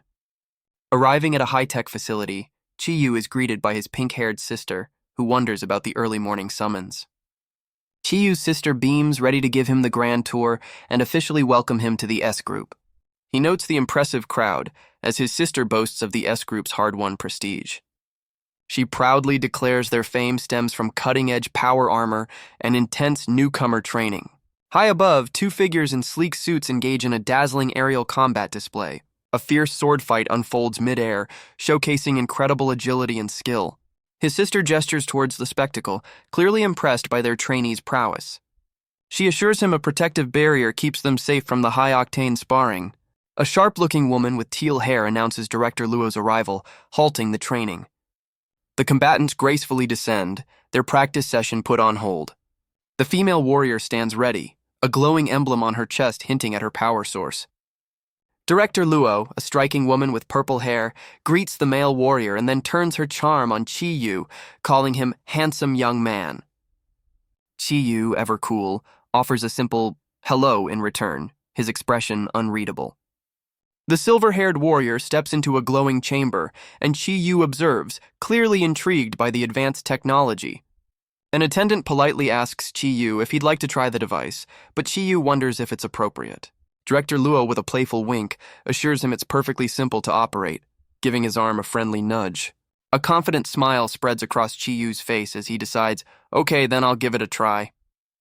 Chi-Yu steps onto the platform, ready for whatever comes next, asking, what do I do now? Before he can get an answer, Chi-Yu is suddenly launched skyward, a look of utter shock on his face. Plummeting, he desperately tries to contact Luo Ran, but the system flashes inaccessible. Damn it, it's not working. Hurtling through the air, Chi-Yu wonders if this unexpected flight is taking him somewhere specific. Soaring uncontrollably, Chi-Yu streaks across the sky above a rugged mountainous terrain. He frantically fumbles with the chest device, muttering, still no use, as his freefall continues. Approaching a seemingly ordinary mountain range, he questions if this unassuming peak is his abrupt destination. Suddenly, a colossal, futuristic structure looms before him, leaving Chi-Yu utterly astounded. Heavens, this is... He hovers before the sprawling complex, realizing with a jolt, an experimental base? Next thing he knows, Chi-Yu stands in a high-tech chamber, surrounded by heavily armed guards, clearly not a welcoming party. His sharp gaze assesses the situation, wondering if these are S-group rivals, or worse, internal spies, as his hands are subtly restrained.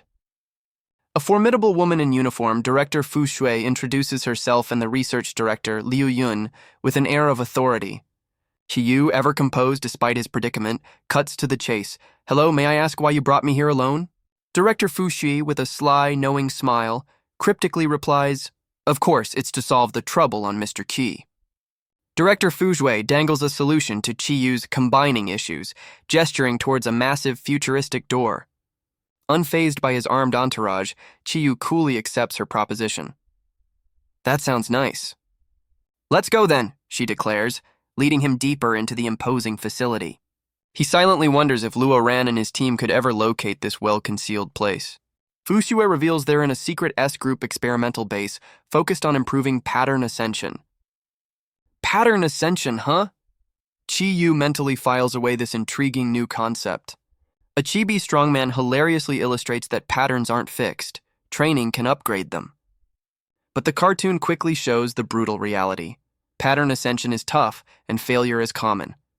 For most folks, a baby and an old man signify, your pattern count is set from birth. Chi-Yu sharply deduces their true motive, to study his combining for a fast track to increased patterns. Director Fu Shui, with a knowing smirk, confirms Chi-Yu's sharp deduction. As expected of Mr. Qi, that's exactly it.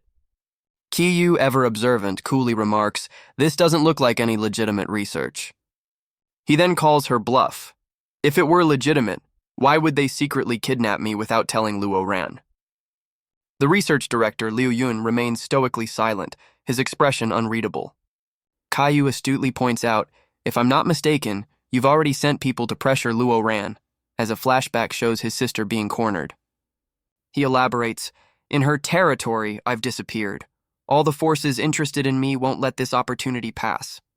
Fu Shui, unfazed by his reasoning, simply states, Mr. Qi, stalling for time is useless. A heavily armed guard prods Chi-Yu forward with his weapon, gruffly ordering, keep walking. The corridor reveals their research, a startled blue-skinned humanoid trapped in a glowing stasis tube. Beside it, a young girl with cat-like features stands forlornly in another tube, a testament to their unsettling experiments. Chi-Yu stares down a chilling corridor, lined with countless figures suspended in stasis tubes, a gallery of failed experiments. The cat-eared girl inside her tube offers a surprisingly cheerful wave, her innocence a stark contrast to her prison. Can I hear what she's saying? Chi-Yu asks, his gaze fixed on the girl, while Fu Shui begins a dismissive reply. Fu Shui scoffs, waving a hand. These failed products are not worth your time, Mr. Qi. She then hands him a glowing datapad, and Chi-Yu's eyes narrow as he takes in the information displayed. On the screen, the cat-eared girl looks directly at him, her voice hopeful. Are you calling me? Brother, she continues, her eyes wide with desperate hope. Have you finally come to take me home? Tears well in her eyes as she confides. Treating the illness hurts so much. I miss Mom so much. Suddenly her eyes blaze red, dark energy swirling around her as she cries out, I want to go home! Fu Shui, her expression cold, announces, Experimental subject DL006 is showing an overload reaction, suggesting elimination. Chi-Yu, seeing the girl's distress on the datapad, instinctively tries to calm her. Calm down, brother will take you home. The cat-eared girl beams with pure joy, her dark energy momentarily receding. But just as hope flickers, a sudden dark impact appears on her chest, her eyes wide with shock.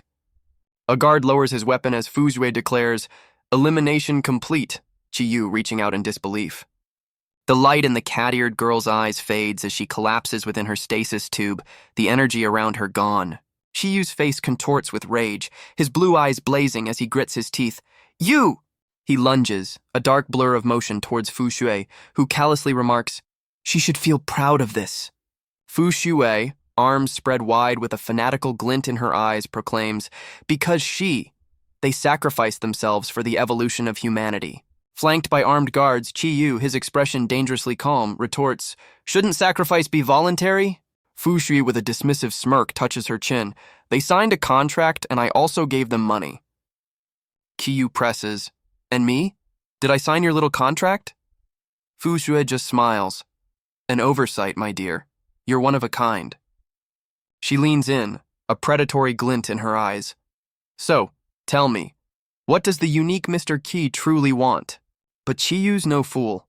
A concealed device in his hand ignites, revealing a sharp blue energy blade. Faster than thought, he turns the tables, Director FUSES now his hostage with a laser scalpel to her throat. One wrong move and it's lights out for her. Yet even with a blade at her neck, a disturbingly confident smirk plays on FUSES' lips. "Something amusing you?" Chiyu growls, the laser sword humming dangerously. "This isn't a toy, talk."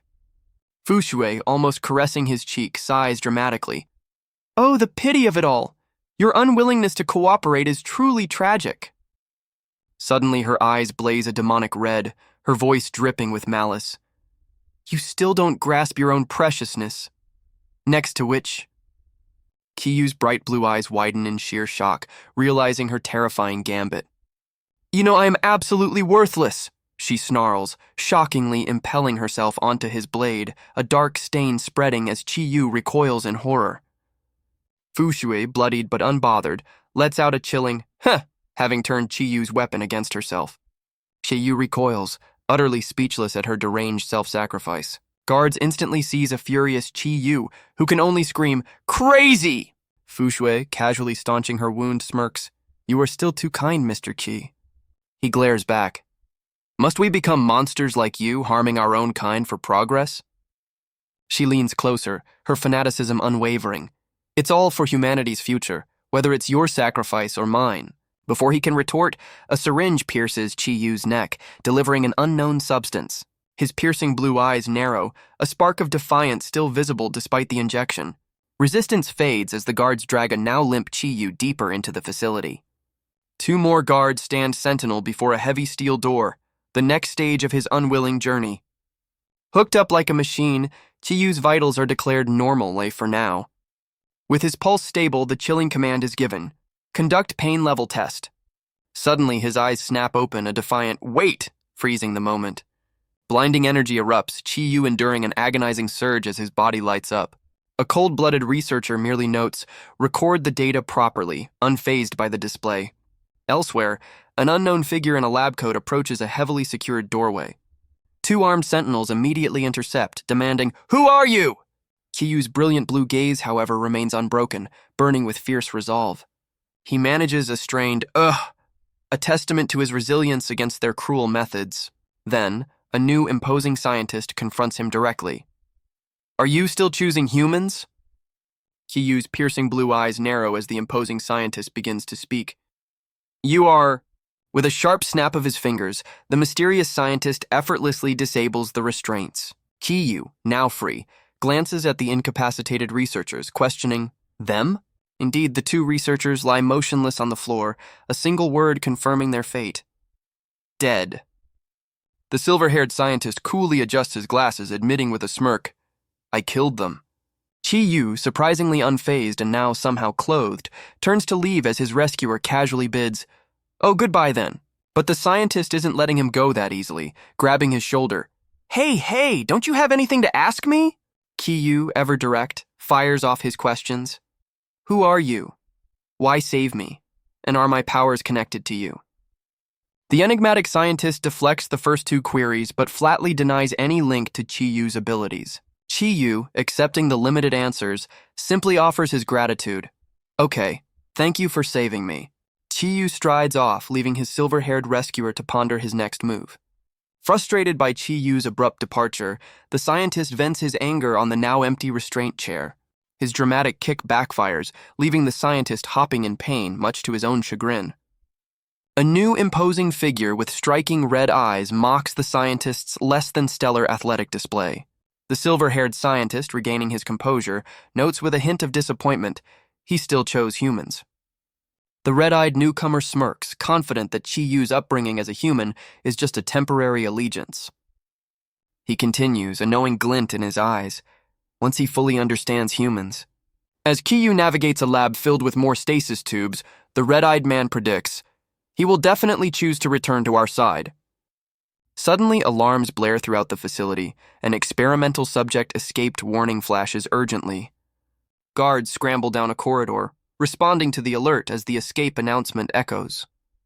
Chi-Yu's escape hits a snag as a guard spots him, yelling, "He's over there! Catch him quickly!" Cornered! Chi-Yu finds himself surrounded by guards in the chaotic lab. Suddenly, stasis tubes shatter around Chi-Yu, who wonders, how did the glass suddenly break? From the broken pods, more experimental subjects looking worse for wear begin to emerge. Guards open fire, one frantically radioing, "Requesting backup! The failed subjects are escaping." The guard desperately repeats his plea for backup as the situation spirals.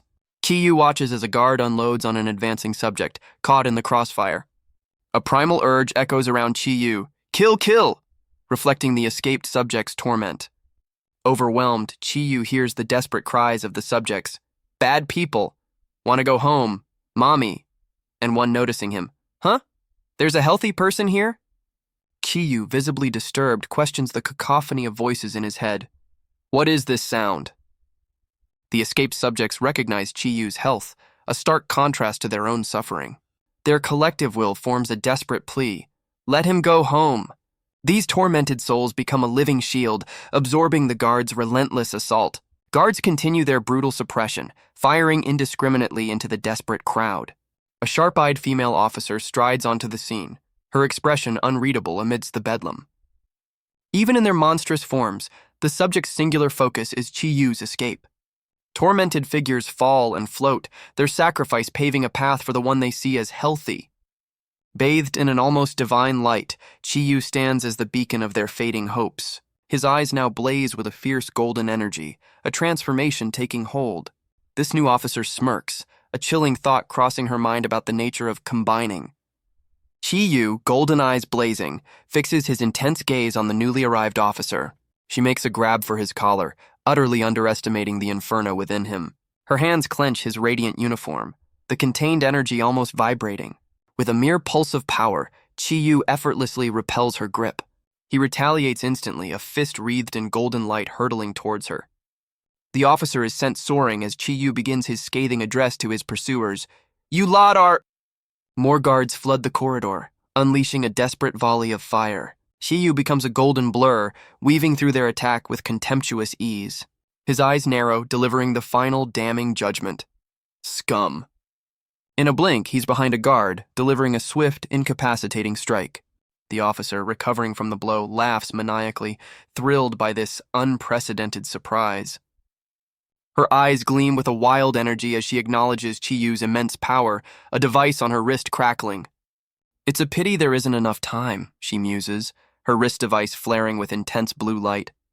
Next, she declares, as blue energy envelops her, initiating a startling transformation. Now clad in a high-tech combat suit and wielding a massive energy scythe, she announces, is the final experiment. She lunges, a blur of motion, ready to test Chi-Yu with her newfound power. With a swift, practiced movement, she swings her formidable energy scythe. Chi-Yu, unfazed, meets the incoming scythe with a powerful, well-aimed kick, sending it spinning. The officer deftly catches her spinning weapon, her focus locked on her target. She brings the scythe down in a devastating arc, aiming to overwhelm Chi-Yu. Chi-Yu, eyes blazing and fist crackling with golden fire, prepares to meet her head-on. Their powers collide, her tech-enhanced strike against his raw, incandescent energy. The resulting shockwave blasts through the lab, sending debris flying. Qiyu, now wielding a golden energy shield, watches as the officer is flung backwards by the force. He channels his power into the shield, ready to unleash an even greater attack. A colossal dragon of pure golden energy erupts from Qiyu, engulfing the airborne officer. Despite the overwhelming assault, the officer grins maniacally, exclaiming, "So powerful!" The golden dragon detonates in a blinding flash, a testament to Qiyu's unleashed might. Emerging from the smoke, her suit battered, the officer smirks. "Obtained good data." Qiyu's foot hovers, ready to press his advantage or launch his next devastating move. Qiyu prepares to deliver a decisive blow to the downed officer. Suddenly, a voice commands the remaining combatants to cease resistance as figures ascend. A concerned pink-haired girl appears, anxiously asking Qiyu if he's okay. Qiyu, his intense aura subsided, looks up towards his unexpected rescuer. To her surprise, Qiyu turns back towards the chaos, prompting her to question his retreat. The girl dashes through the wreckage, desperately searching for Qiyu amidst the ruins. She finds him cradling a small, unconscious child, a somber apology on his lips. Qiyu, resolute, informs her he can no longer be part of her group due to these events. The girl, understanding yet worried, inquires about his future intentions. With a new purpose, Qiyu declares his intention to seek out the Jong family for Jong Yuan. The pink-haired girl admits she never thought Qiyu would pick the Jong family, and he demands to know why. She paints a grim picture. The Jong family reeks of decay, its members hidden behind eerie masks. Curious, she then probes if his recent victory over FUSES means he's found a new combining partner. Qiyu, looking drained, simply denies it, hinting at his current state. In a cute chibi moment, he weakly pushes her away, questioning if she can sense his depleted energy now. Back to serious, Qiyu confesses his power feels utterly spent. He wonders aloud if she understands what transpired, but she's just as clueless. A sly smile plays on her lips as she declares Qiyu a true enigma. Despite her reservations, she offers him a ride to the Jong family, and he seems to accept. Their journey is interrupted by a striking, white-haired woman offering a cheerful yet knowing, "Hello." The pink-haired girl tearfully entrusts Qiyu to little sister Yuan, who stoically accepts. Yuan questions if her pink-haired companion will join, but duty calls her elsewhere. With a grim look, the pink-haired girl mentions having parasites to deal with. She bids them a cheerful, if slightly ominous, "Have fun, you two," as she departs. Yuan, glancing at the still-drained Qiyu, silently wonders how this could possibly be enjoyable. They enter a grand room, approaching a seated elder flanked by shadowy figures. The Jong family awaits. The imposing Master Jong, with piercing red eyes, immediately demands Qiyu combine with Yuan for inspection. Qiyu, ever defiant, coolly retorts, "What if I don't want to?" A subordinate instantly erupts, berating Qiyu for his insolence towards Master Jong. Unfazed, Qiyu casually cleans his ear, mockingly asking, "Where did that barking come from?" Master Jong silences his fuming subordinate with a curt, "Enough." The patriarch, eyes narrowed, coldly orders Qiyu to be cast into the trial grounds. Yuan gasps, desperately appealing to her father with a shocked, "Father!" But Qiyu cuts in sharply with a weight, halting Master Jong's proceedings. Master Jong's crimson eyes fix on Qiyu, who clarifies he only came because of Yuan. With a bold, dismissive gesture, Qiyu declares he's no longer serving their family. He turns on his heel to depart, leaving Yuan to watch his defiant exit in silence. Unfazed, Master Jong coolly instructs his second brother to arrange Yuan's marriage. Yuan clutches her chest, her expression one of utter disbelief and dread at the news. Overhearing the decree, Qiyu clenches his jaw, a dangerous glint in his eyes as he glances back. Master Jong coldly remarks that if Yuan can't handle such a small matter, she has no value anymore. The second brother adds that since Qiyu's loyalties are elsewhere, there's no point in keeping him. Qiyu, looking back, coolly asks what this second brother means by that. Second brother reveals his original intention was to abduct Qiyu after learning about his abilities. Or alternatively, he planned to start researching Qiyu's younger sister. But he claims with a stern look at Yuan she ruined everything with her actions. He initially believed Yuan harbored ambitions for the family fortune, surrounded by symbolic gold. Unexpectedly, he now sneers, she's just lovesick and can't think straight when Qiyu is around. With a smug, open-armed gesture, second brother declares they'll grant her wish then. He cruelly orders Yuan to the back quarters to become a tool for producing patterned offspring, much to her visible fury. Qiyu, having heard enough, bellows a thunderous enough, cutting through second brother's vile decree. Yuan turns to him, her voice laced with worry as she utters his name, his fists clenched. Qiyu's eyes blaze as he declares, "Provocation or not, I accept!" Master Jong, a chilling smirk playing on his lips, coolly orders, then escort him to the trial grounds. Led towards imposing doors, Qiyu can't shake a sense of unease, remarking, "This place, it feels a bit familiar." Yuan, her gaze downcast, begins to confess, "Actually, I didn't," her words trailing off with unspoken weight. Qiyu, a knowing yet gentle smile on his face, softly prods, "Why didn't you tell me?" Her crimson eye, a storm of unshed tears and fierce determination, narrows with profound meaning. He continues, his voice softening, "If that fool hadn't spilled everything, I'd never have known the lengths you went to for me in secret." Yuan, a delicate blush gracing her cheeks, demurely insists, "It was truly nothing much." Yuan embraces him, revealing she knew combining already weighed heavily on his mind. Qiyu's eyes reflect a dawning understanding of the depth of her hidden efforts.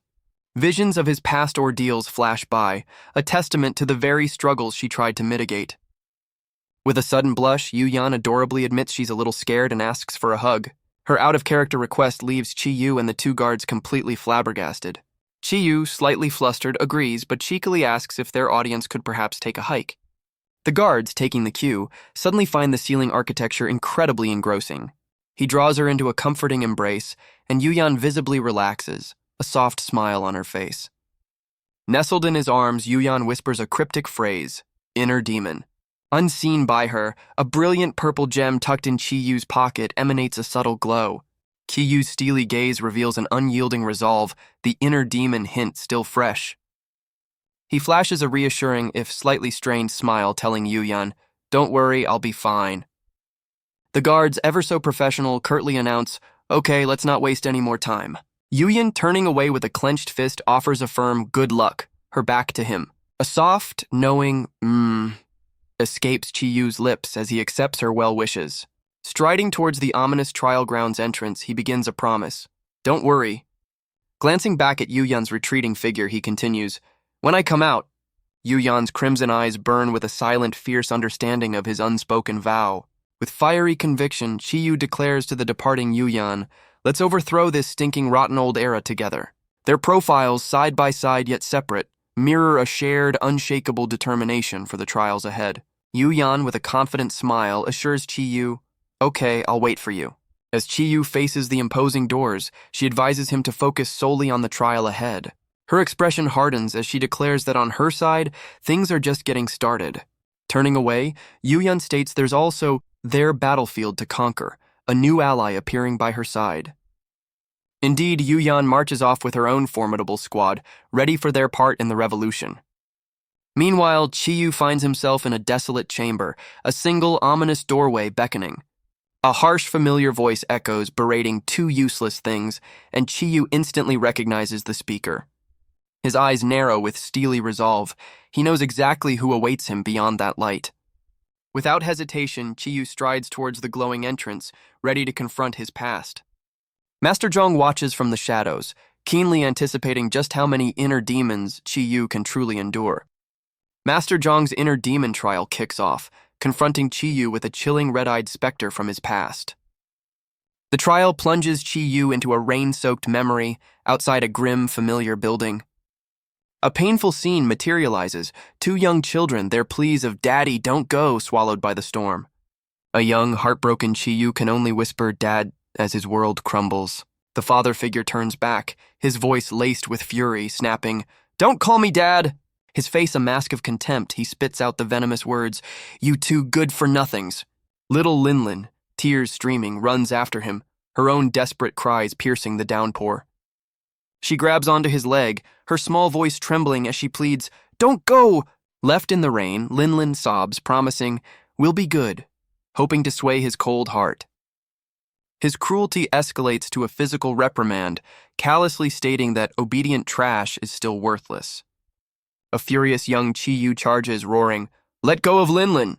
The father figure glances back, his eyes devoid of any warmth, only icy resolve. Desperate, young Chi-Yu latches onto his leg, a tiny anchor against a cruel tide. But the boy is no match, quickly finding himself sprawled on the unforgiving, rain-slicked ground.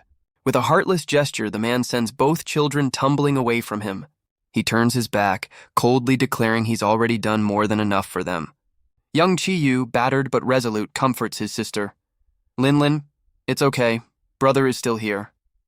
Lin, through her tears, bravely tells him, Brother, don't cry. Keelan won't cry either.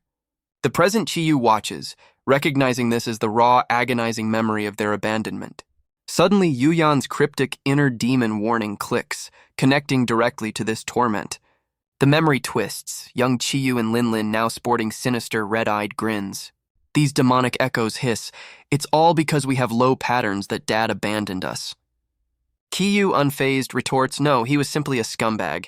The spectral Lin insists, no, it's all because we were weak. Their shadowy forms lament, if we had high patterns, as their father's silhouette looms.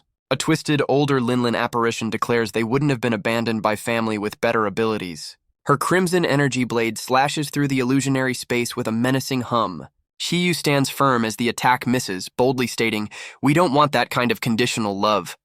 The demonic Lin, wreathed in dark tendrils, wails, we want Daddy, we want Mommy! Facing the spectral onslaught, Chi-Yu challenges, what if we don't have them, but you still have me?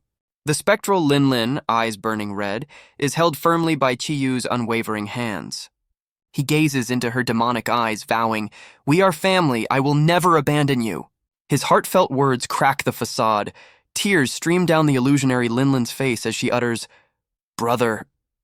But then, a red-eyed younger Chi-Yu phantom attacks, landing a shadowy blow to his chest.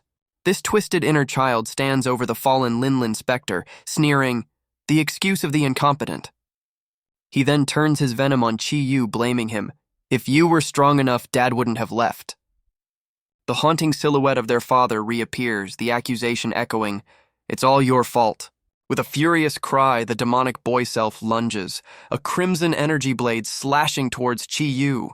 Chi-Yu is knocked to the ground, the phantom taunting, playing dead as he secretly clutches a purple crystal. Far from finished, Chi-Yu leaps up, brandishing the now brilliantly glowing crystal, shouting, take this!